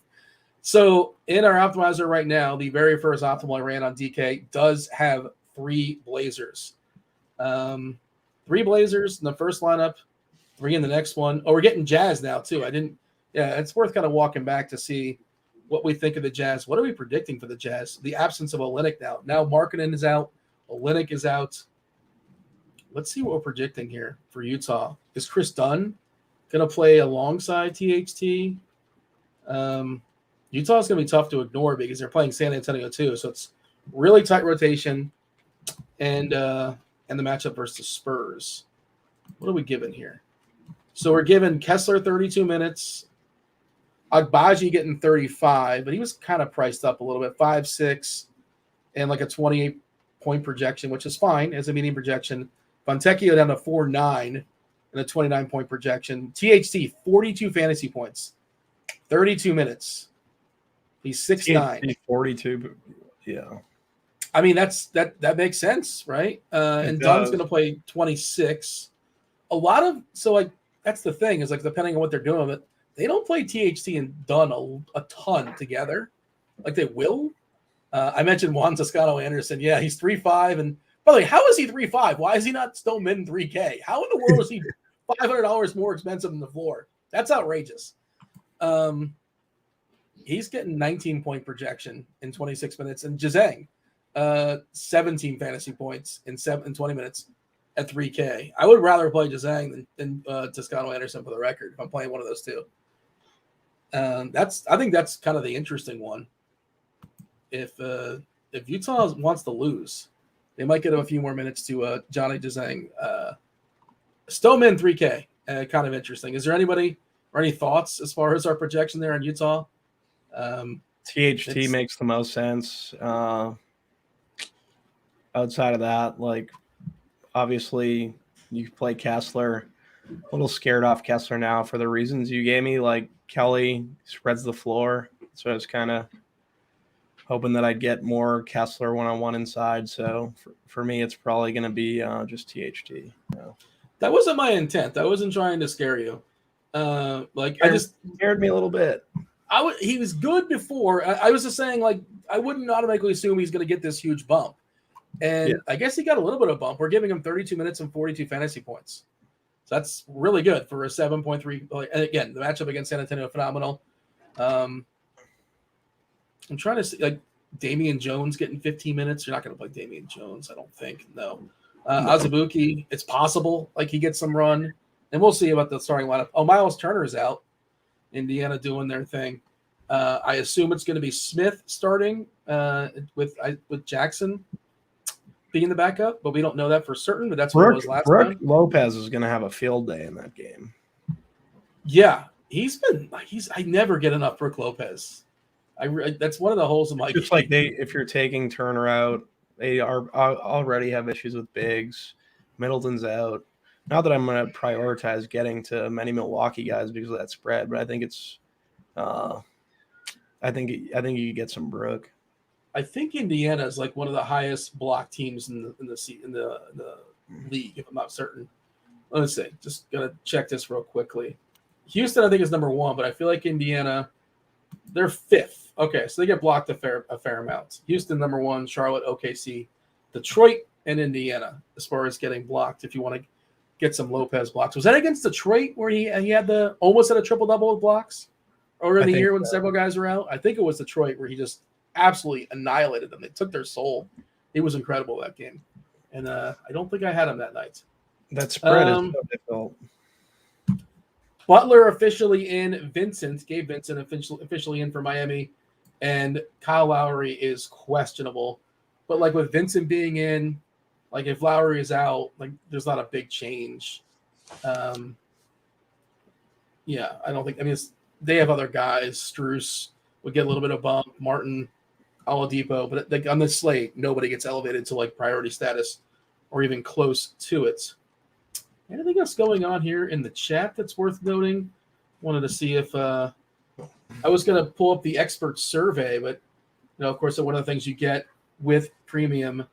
Let's see. I can ask a question or two. Who's the person that you're most afraid of not having enough of, as far relative to the ownership in the field?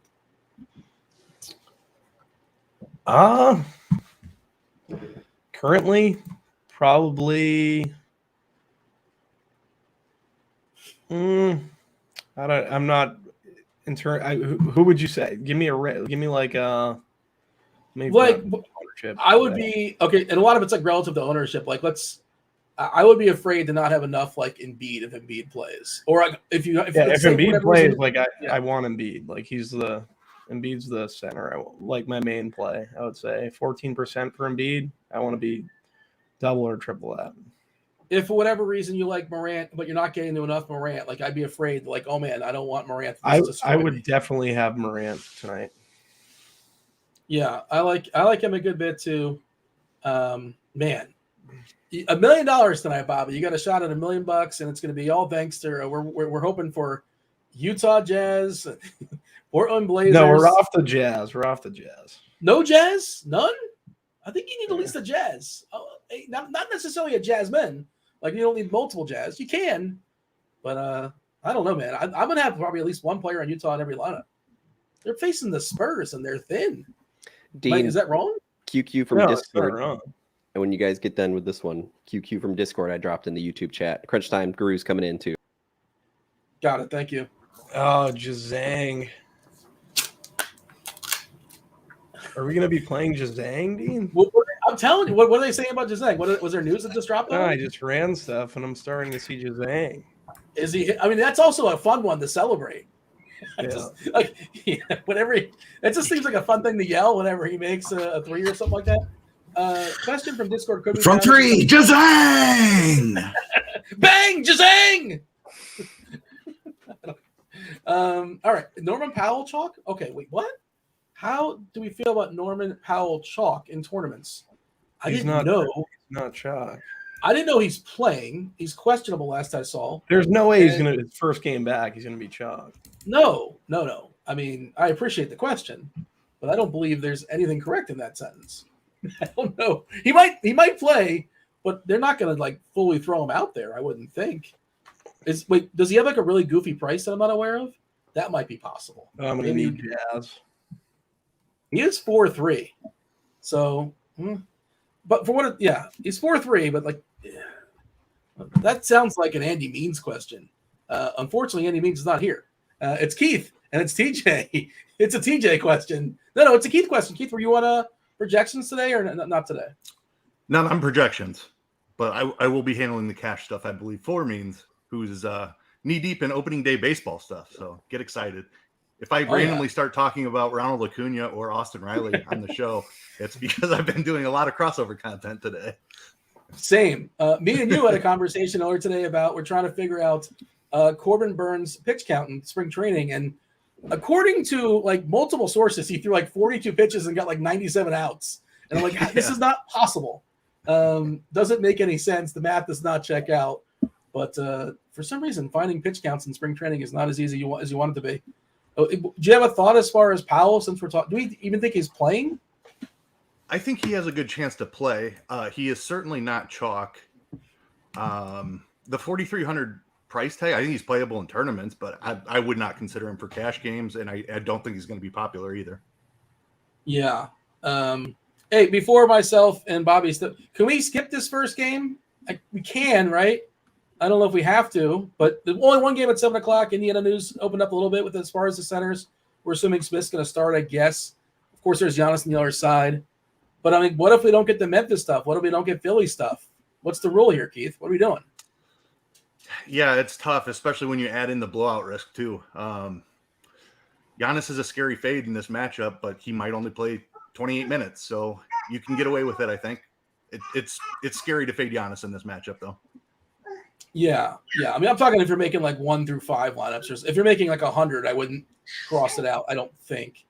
Bobby, you got anything else to the boys? You want to call your shot? You want to tell the people you're going to win $1 million tonight? Is a cute baby trying to call a shot over there? Tonight.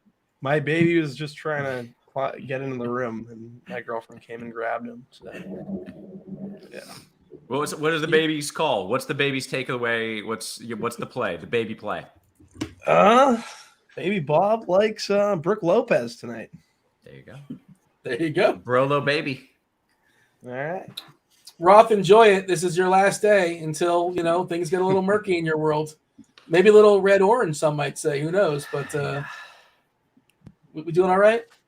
I'm good. I kind of looked ahead, and while opening day doesn't look too terrible, maybe some rain in San Diego, the next day, like Friday. Has Weather Edge updated yet? Show. No, it does it on the day of. It does it on the day of. But yeah, Friday might be a complete shit show. I mean, all kinds of postponements right out of the gate. So could be an interesting start to the season. Spectacular. All right, myself and Bobby, we're going to see ourselves out. The Fanduel sponsor, Crunch Time, taking you guys straight up the luck. I didn't ask once. My bad. TJ, reprimand me about the likes. Let the people know about hitting that like button. Myself and Bobby are leaving. Here's TJ. Here's Keith. It's Roth. Roth, go for it. Good stuff. As always, Dino and crew. Let's get to it.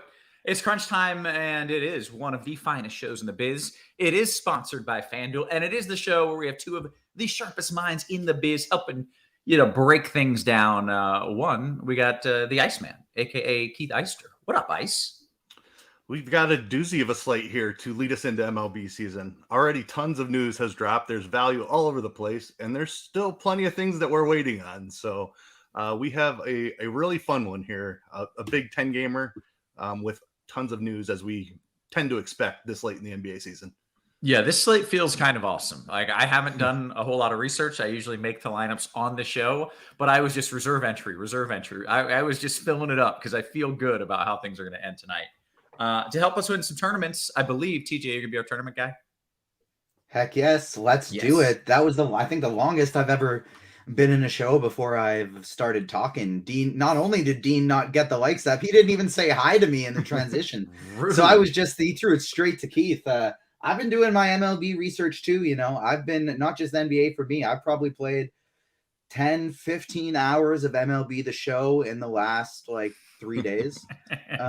So I'm ready for this baseball season. I didn't realize that Jose Abreu was on the Houston Astros, but now I know. Oh, I'm in Houston and I didn't realize that. So, hey, good to know.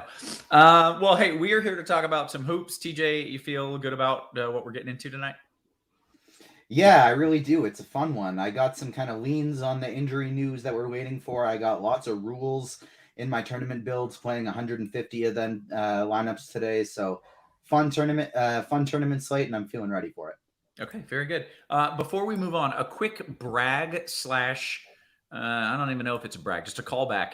Yesterday, I was on the show, and I love my lineup. I freaking loved it, except for one spot. I didn't know what to do with this one spot.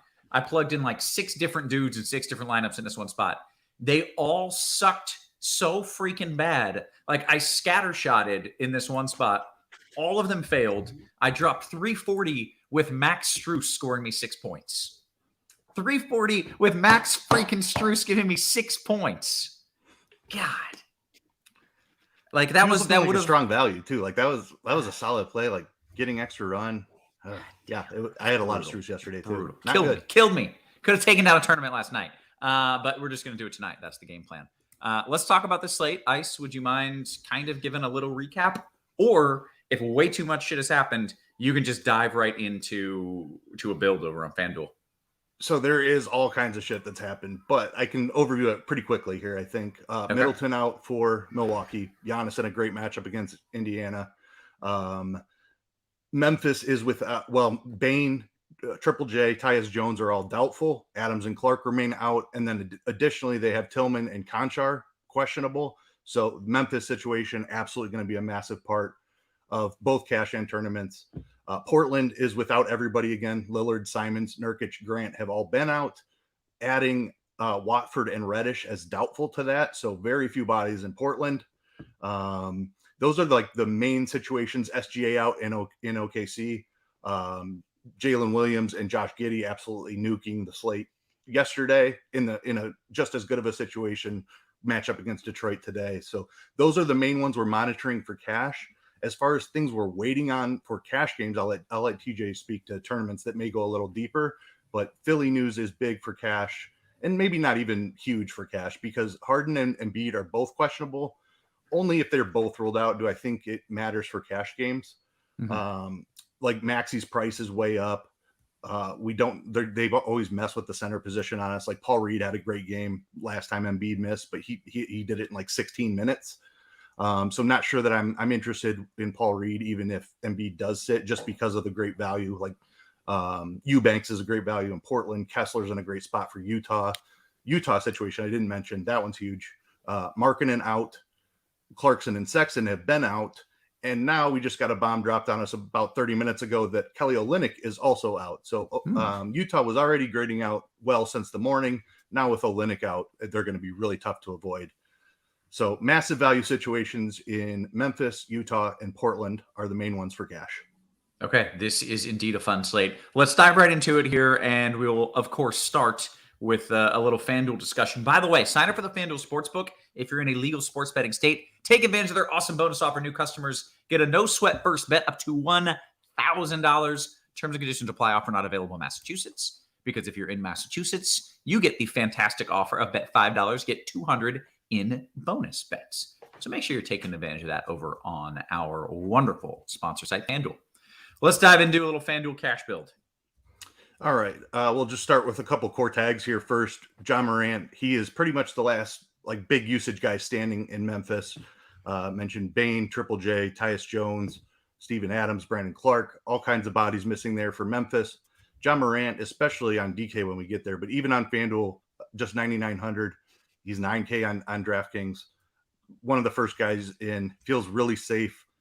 Only mild concern is blowout, but even still, even with all the news, we still have a 3-point spread here. So feel really good about John Morant. like the minutes aren't probably going to be 36, 38, but he should be solidly in play for low 30s minutes here. Super safe play. Jalen Williams, I mentioned SGA out. Awesome matchup against Detroit. 7,100. Dude has taken on a huge role for OKC here down the back half of the season. Looks like a really solid player. 7,100 for him in a great matchup. And then Nasir Little is the other guy Noto has tagged here. There's just not enough bodies in Portland. Good fast-paced matchup with Sacramento. He's 4,700, fills a small forward position. So definitely agree with all three of those. We'll go through some position-by-position stuff here and give you a couple options. You've got Ja locked already at one of your point guards. I talked about the Utah situation at the top of the show. Chris Dunn at 5,100. We are projecting some overlap for Chris Dunn and THT at this point, which Utah has been reluctant to do. So there is a little volatility here in Chris Dunn's minutes, but they are so shorthanded tonight. In the past, I've talked about how they don't like to play those two guys together. I think they kind of have to tonight. So Chris Dunn at 5,100. Are they shorthanded in all positions, or is it more like big men forward position? Oh, no. Clarkson and Sexton are still out too. So THT and Dunn are the point guards. Gotcha. It's just whether they play on the court together is the only concern. We are projecting a little bit of it, but not a ton. So Dunn is pretty safe because of the price tag and just the lack of bodies anyway. It's also the best matchup in basketball against San Antonio. They play fast. They don't play any defense. So on top of very few bodies in Utah, we have an awesome matchup as well.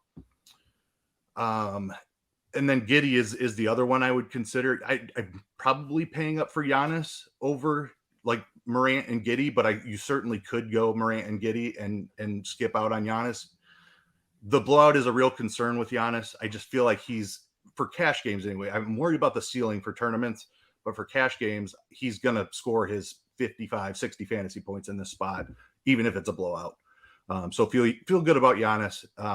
It's tough to get Morant, Giddey, and Giannis. So I'm forgoing Giddey to get Giannis in, but I'm perfectly fine if you wanted to build with Morant and Giddey. Couple other guys here. Lou Dort is really cheap. Lack of bodies in OKC. Mikal Bridges was looking like a really strong play early in the day before all this news broke. He's just kind of falling by the wayside now. It's THT is the guy. Like THT is going to play 30 plus minutes in this spot, assuming he avoids foul trouble, which he's randomly gotten into twice when he's been in this situation earlier this year. But assuming he stays out of foul trouble, THT should absolutely smash the price. Talked about Jalen Williams a little bit, Josh Giddey a little bit, if you can get up there. Mathurin at 5,400 if you need to save a little bit of money. I think I prefer Dort just because of the situation in OKC. A lot of usage to go around. Halliburton is out for Indy also. So Mathurin, who's been in the starting lineup here recently, is a fine pivot if you don't like playing Lou Dort, which is understandable. Moving on to small forward. Mentioned Giannis. You can play him at power forward too. I probably play him at power forward because we have a ton of value guys. Little is a core play, should be locked in for a ton of minutes here with Portland. Fontecchio for Utah, 4,800, same price range, is going to have to play probably 30 plus minutes.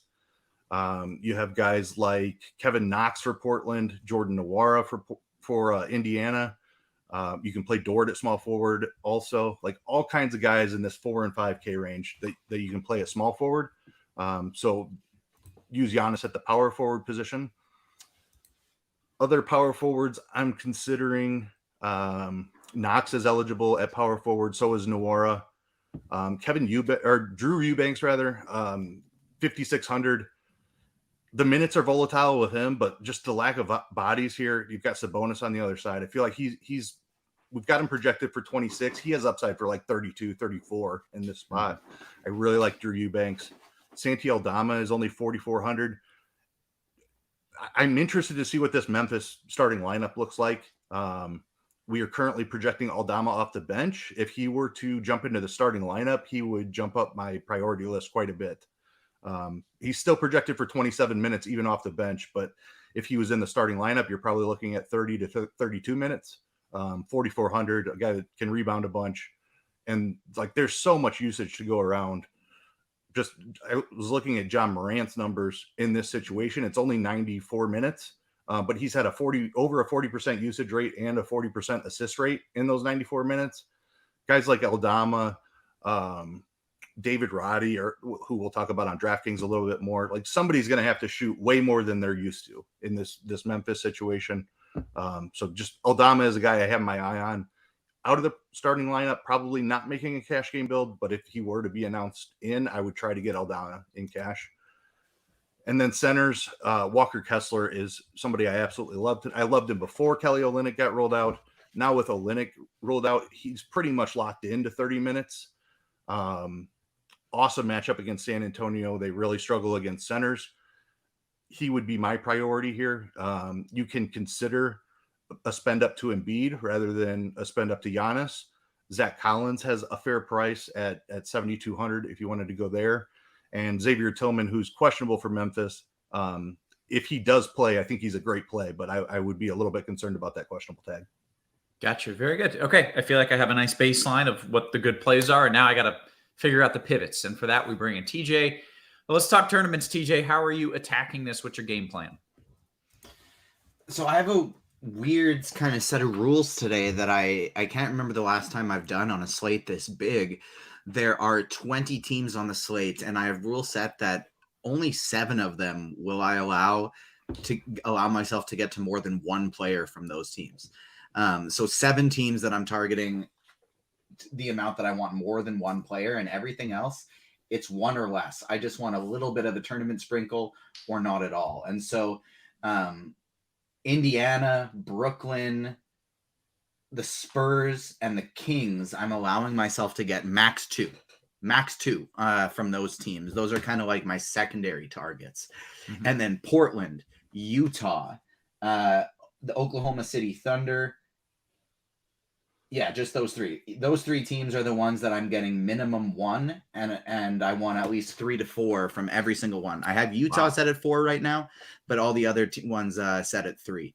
And so I want to make sure I am loading up on those teams, right? And I'm just getting not so much of the other ones. And so my main tournament targets today, Talen Horton-Tucker and Chris Dunn, one of them is going to have a huge game today. So I want at least one of them in every one of my lineups. I'm okay with getting to 2, but what I did with the 2 of them, with this insane amount of Utah value that we have, is I went Chris Dunn, Talen Horton-Tucker, Agbaji, and Juzang. And I went maximum 2. So max 2 of those guys. Like Horton-Tucker and Dunn may have a great game together. And if they do, those other guys probably aren't going to. And if they don't, say Horton-Tucker gets in foul trouble again, then Dunn's probably going to smash, and one of those other guys are probably going to have a big game in addition. And so Horton-Tucker, Dunn, and Ja Morant are the 3 guys on the slate that I'm getting to in about half of my lineups. And then I got a big crew of guys that I'm getting in like the 40 to 30% range as well. A lot of them from OKC, and that's Jalen Williams, Josh Giddey, Santi Aldama, who Keith talked about as well. And then from there, it's a lot of Portland guys: Keon Johnson, Nasir Little, Drew Eubanks, Fontecchio, Kessler, Sharp. All of my highest owned plays are all from these games. The closest one, my highest owned player outside of any of these games, is all the way down at 18% today, and it's Jordan Nwora and Giannis Antetokounmpo are both at 18%. I'd love to get to some more Embiid. I'm just kind of struggling to get to him right now, but that's another guy I'd love to get into that 20-ish percent range for tournaments. But FanDuel and DraftKings both, I think you just want to get to an absolute ton of these teams. And on FanDuel, I'd probably want to make sure I'm getting at least 2 Utah players in every single one of my lineups, because value is tougher to come by on FanDuel. And because of how much of this Utah news with like Kelly Olynyk came today, these guys aren't priced up enough. Horton-Tucker's down at 6.3. Walker Kessler, where you get those extra steal and block upside, is up at under 8K.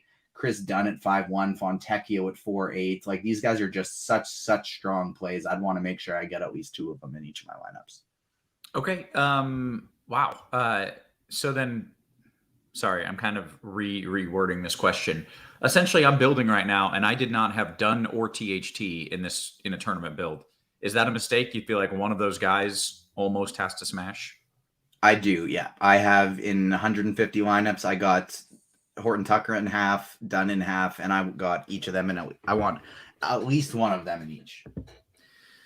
Okay, bye Giannis. I gotta kill Giannis. He's not gonna make it. All right. Okay. Anything Real quick, else? Yeah. Shout out to Devin, or I think it's Devin behind the scenes today. Just whatever's going on the screen share So cool. is just amazing stuff. Like that's really high level stuff that he is flying through as TJ's talking through. Yeah. Like that's how you win tournaments and how you set your rules.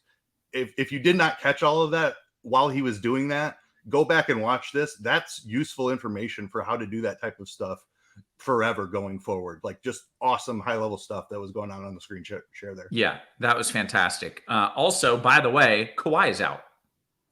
Oh, boy. Whoa! Heyo. So let's kind of re-rack things. Well, now Norman Powell might be chalk. That what's the play person now? knew Kawhi was out a half hour ago. Yeah, we got to get him on our news team.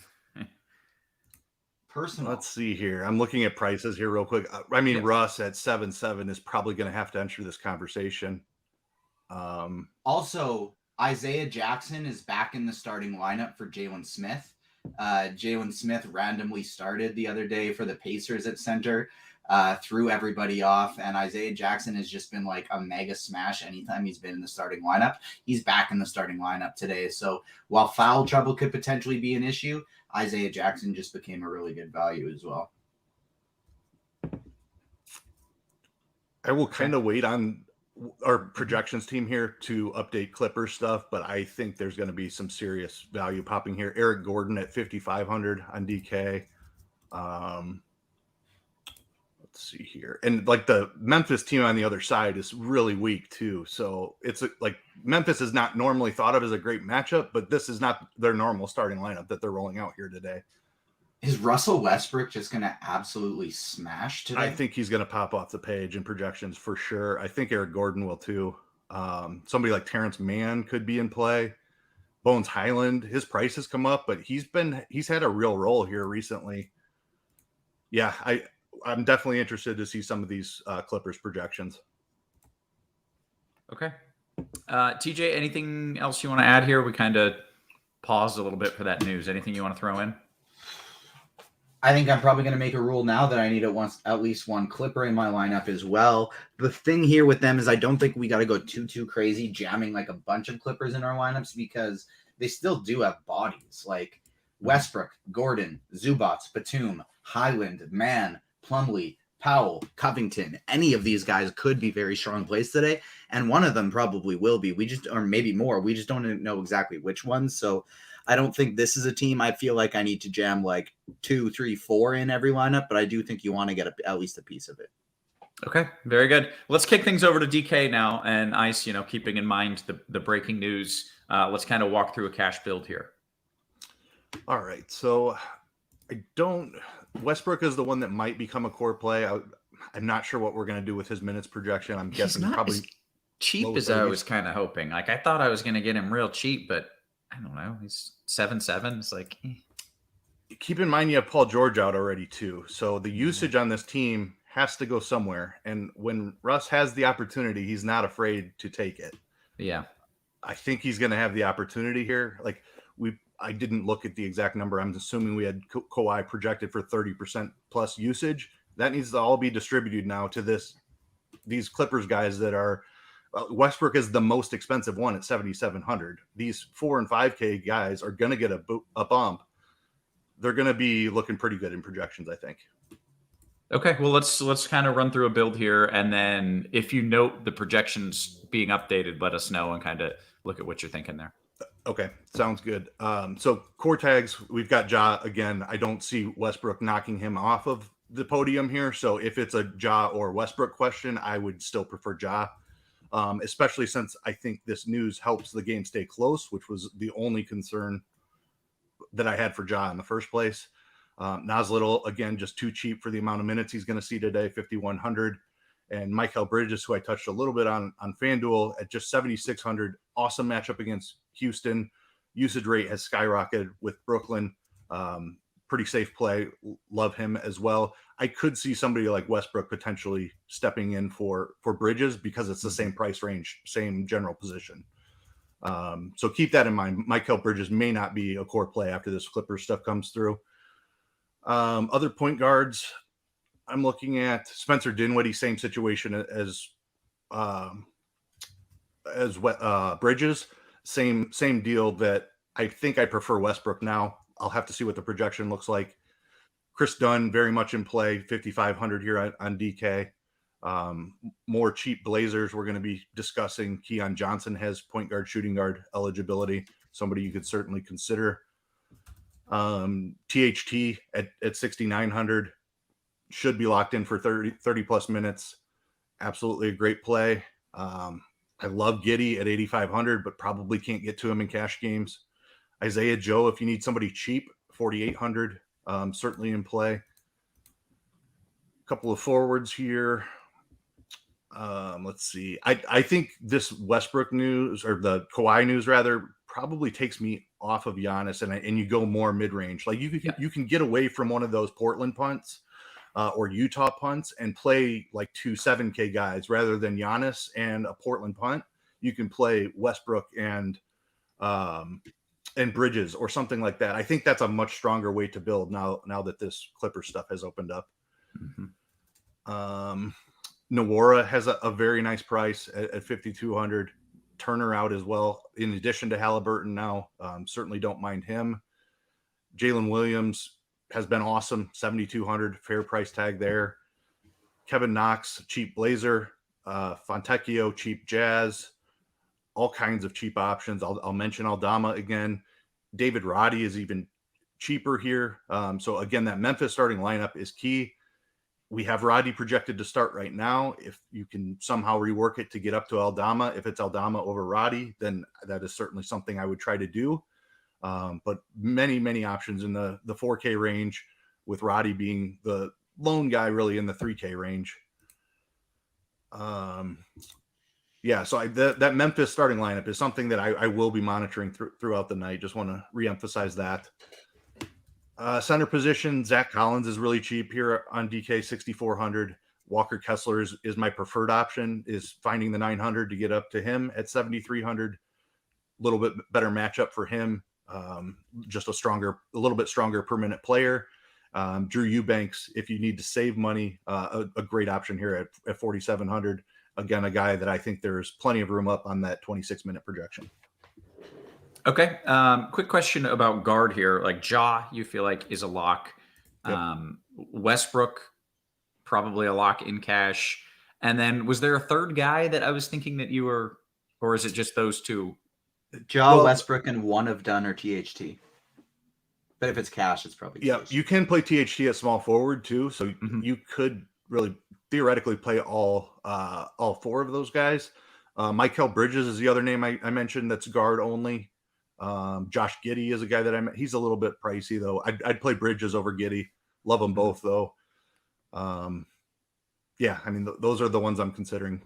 Okay, very good. Let's talk tournaments. TJ, what are you doing now? What have you been adjusting? Exactly the same thing, but adding the Clippers into that group of guys. So I'm getting probably even less to some external guys now and mixing in even more Clippers. So yeah, holy moly. Looking at this most recent group of guys, before I was getting literally everyone in my pool into a lineup at some point. Mm-hmm. And now there's about 20, 25 players that are in my pool that are just not even making the builds right now because I'm trying to get so much of these other teams. Utah, Memphis, OKC, the Clippers, Portland, and the Jazz. Like, that's all you need to build your lineups today. If you only play those teams today, I think you're going to be in a really good spot. Okay, yeah, we did get a question from Flying Armbar. Are you skipping over any specific games? Are there entire games that you're ignoring, or just a side of a game?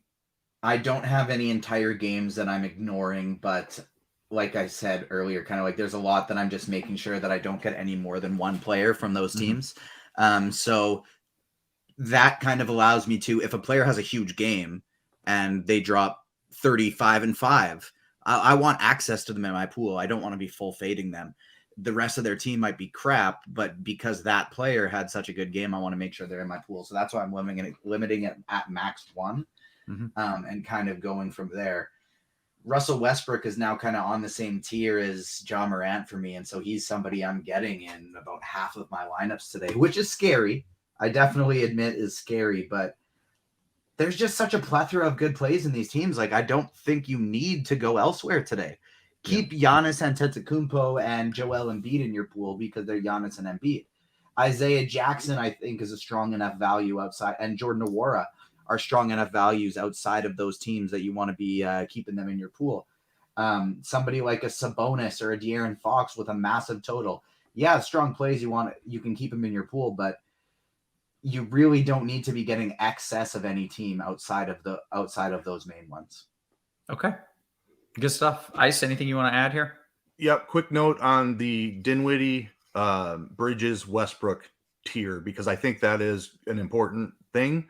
Mm-hmm. I would play one of Dinwiddie and Bridges with Westbrook. So Westbrook is coming in slightly behind Dinwiddie and Bridges still, but like floor is the first priority in cash, but I am concerned about ceiling at times also.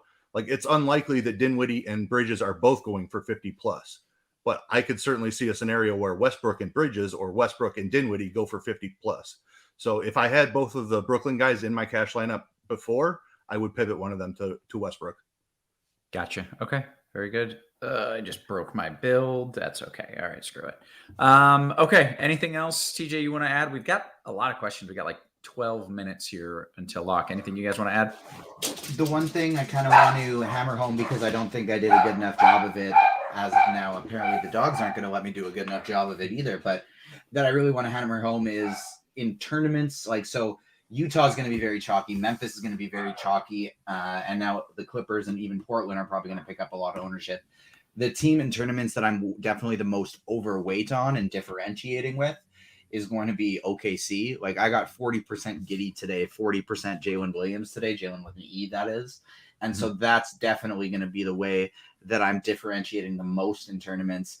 And the other thing is I'm kind of trying to play this like Xavier Tillman and John Conchar are just going to be out. Kind of with that Kawhi news, I think everybody's just going to get ruled out now. We sort of see that snowball effect sometimes. And so I'm playing this like Xavier Tillman is out. And so I am trying to get to like a lot of these Memphis backups as well and just mixing them in, hoping them for the best. Gotcha. All right. Very good. Let's dive into some of these questions. We've got 10, 11 minutes until lock. Carolina guy says, hey, I know I'm late, but your favorite single play in FanDuel single entry? TJ, your very favorite play on FanDuel single entry? Chris Dunn, probably. Okay. FanDuel GPP, can you rank your top 3 to 4 Clippers? Ice, you want to take a crack at that? Yeah, I can do that for sure. Was it site specific? This was FanDuel in a GPP okay. For what it's worth, but you can give it a go anyways. Sorry, I need to refresh here real quick. I had refreshed DraftKings, but not. I'll go. I got that one ready. So for me, I'll go Westbrook number 1 at 7.9, Eric Gordon number 2 at 5.4, and then Terrence Mann 3 at 4.9.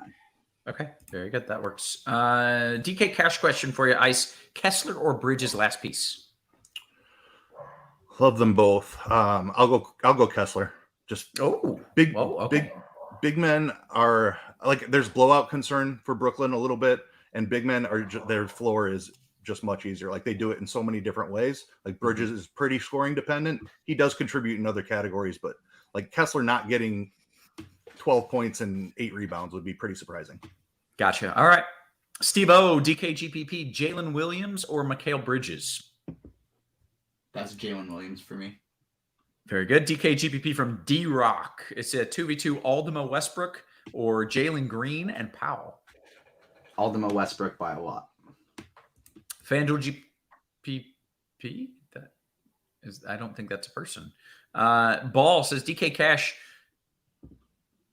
do I have to play both Jackson and Nwora? No. Definitely not now. I think Powell is a better play than Nwora now, and Eubanks is just as strong as Jackson. Definitely, if you want to wait for that for even more news, like if Philly stuff breaks, I recommend waiting. Okay. Javon Watt says on FanDuel, TJ, what is a game to stack that is not receiving a lot of ownership? I think the best one would probably be not getting much ownership. I'd say maybe you could run back your Utah with some guys on San Antonio, like Devontae Graham, Zach Collins, Manu Kelishvili. I think you could maybe use those guys as run back with some Utah as a game stack, but there's just so much value with specific teams. I'm not finding as much need to stack as much as just get pieces of various teams.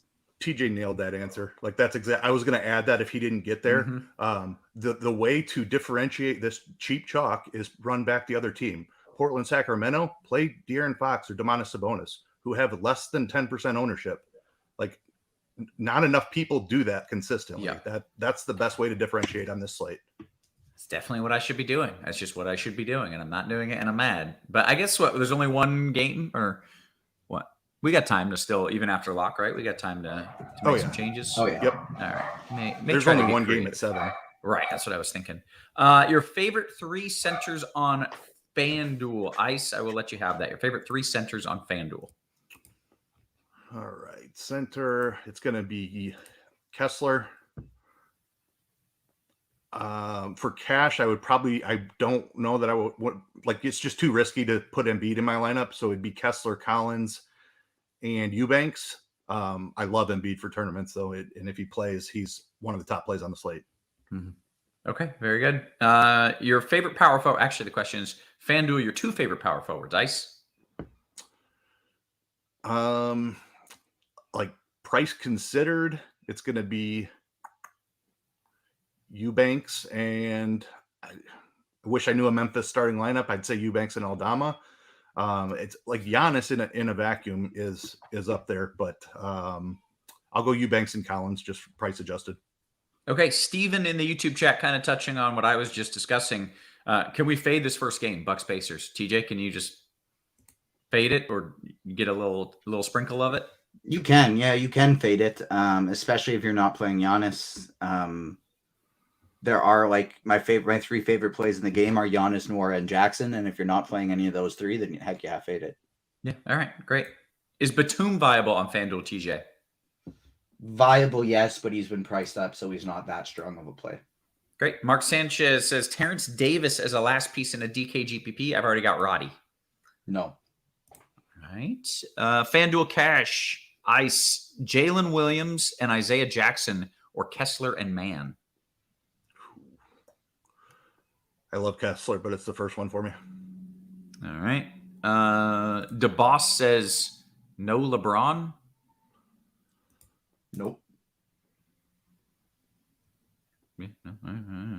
Which players on Portland shouldn't be played together? Good question.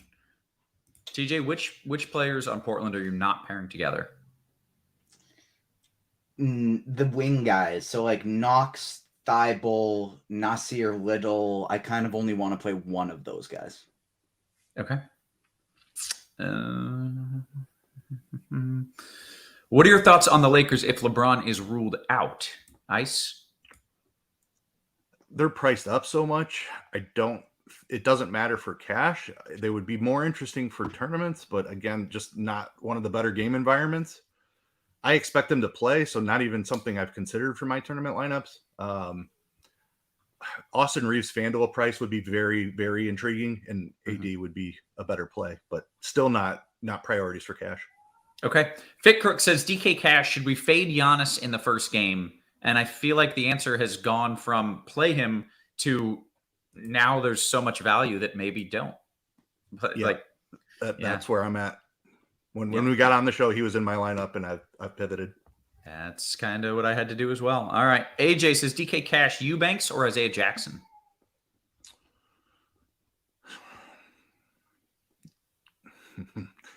I'm going to go Eubanks. Eubanks has a higher floor, and Jackson has a higher ceiling. So it depends what you're going for. Eubanks is safer. Jackson has a higher ceiling. You also gain the advantage of being able to pivot later on in the slate by playing Eubanks. Okay, very good. FanDuel Cash, Aldama or Knox? Definitely Aldama if he's starting. probably Knox if he's not. Any love for KPJ in a FanDuel single entry? Not anymore. No. Okay. He's in my pool for MME, but in a single entry, I wouldn't be going there. Okay, full disclosure, I have no idea if these are real names that are coming out, but I'm just going to read it as is. BK says, DKGPP, any darts on Lofton or Juzang? Yeah, those are real, unfortunately. Okay, I do not know who those like, people are. Kenneth Lofton Jr.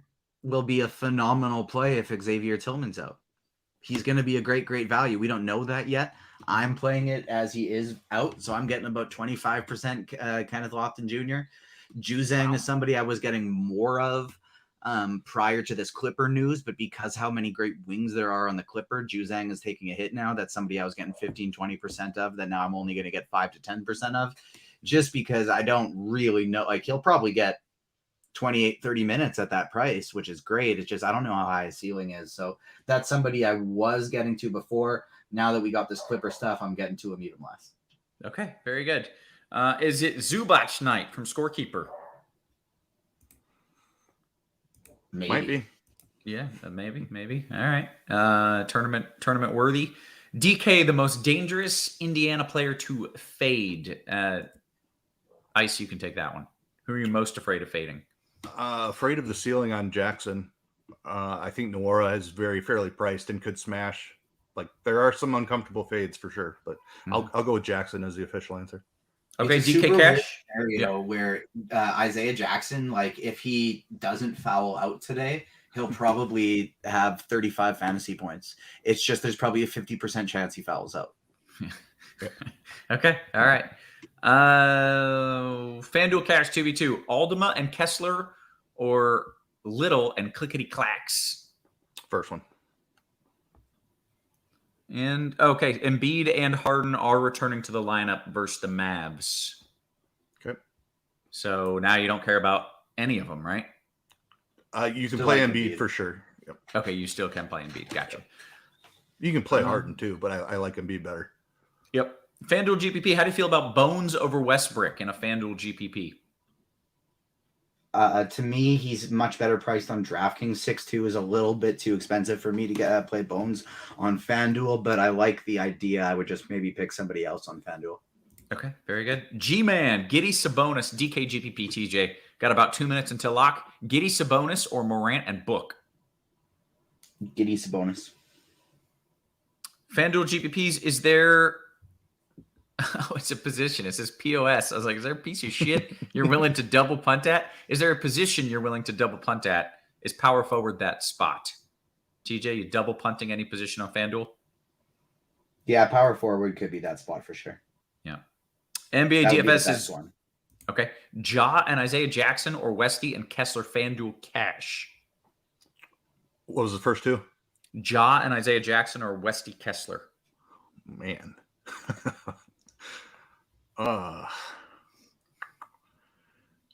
First one. Okay. Dinwiddie or Westbrook from Steven? I'll call it cash. Ice. Dinwiddie if you don't have Bridges.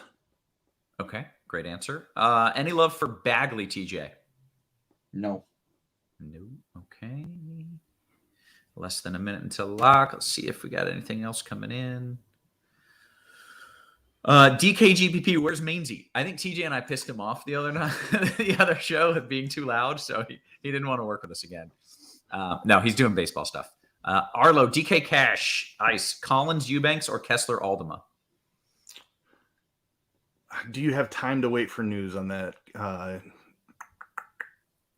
Yes, you do. So I'm gonna, again, if Aldama is in the lineup, I'd go the Aldama side. Otherwise, the other one. Okay. Aside FanDuel Cash, we just hit the lock. Dinwiddie or Westbrook straight up in cash? I think that's dependent. I prefer Bridges or Dinwiddie slightly in a vacuum. But if you have Bridges in your lineup, I just to find a little extra ceiling, I would go Westbrook. Okay, very good. Kuz says Meansy's mailing it in this season. Meansy has like 9 new jobs since this season, so he's not mailing it in. He's doing a hell of a lot more. But that's why he's not on every day any longer. This is simply load management. It is what it is. This is load management. It's a back-to-back. It's a big slate. There's another season. Means he's got 12 jobs. This is load management.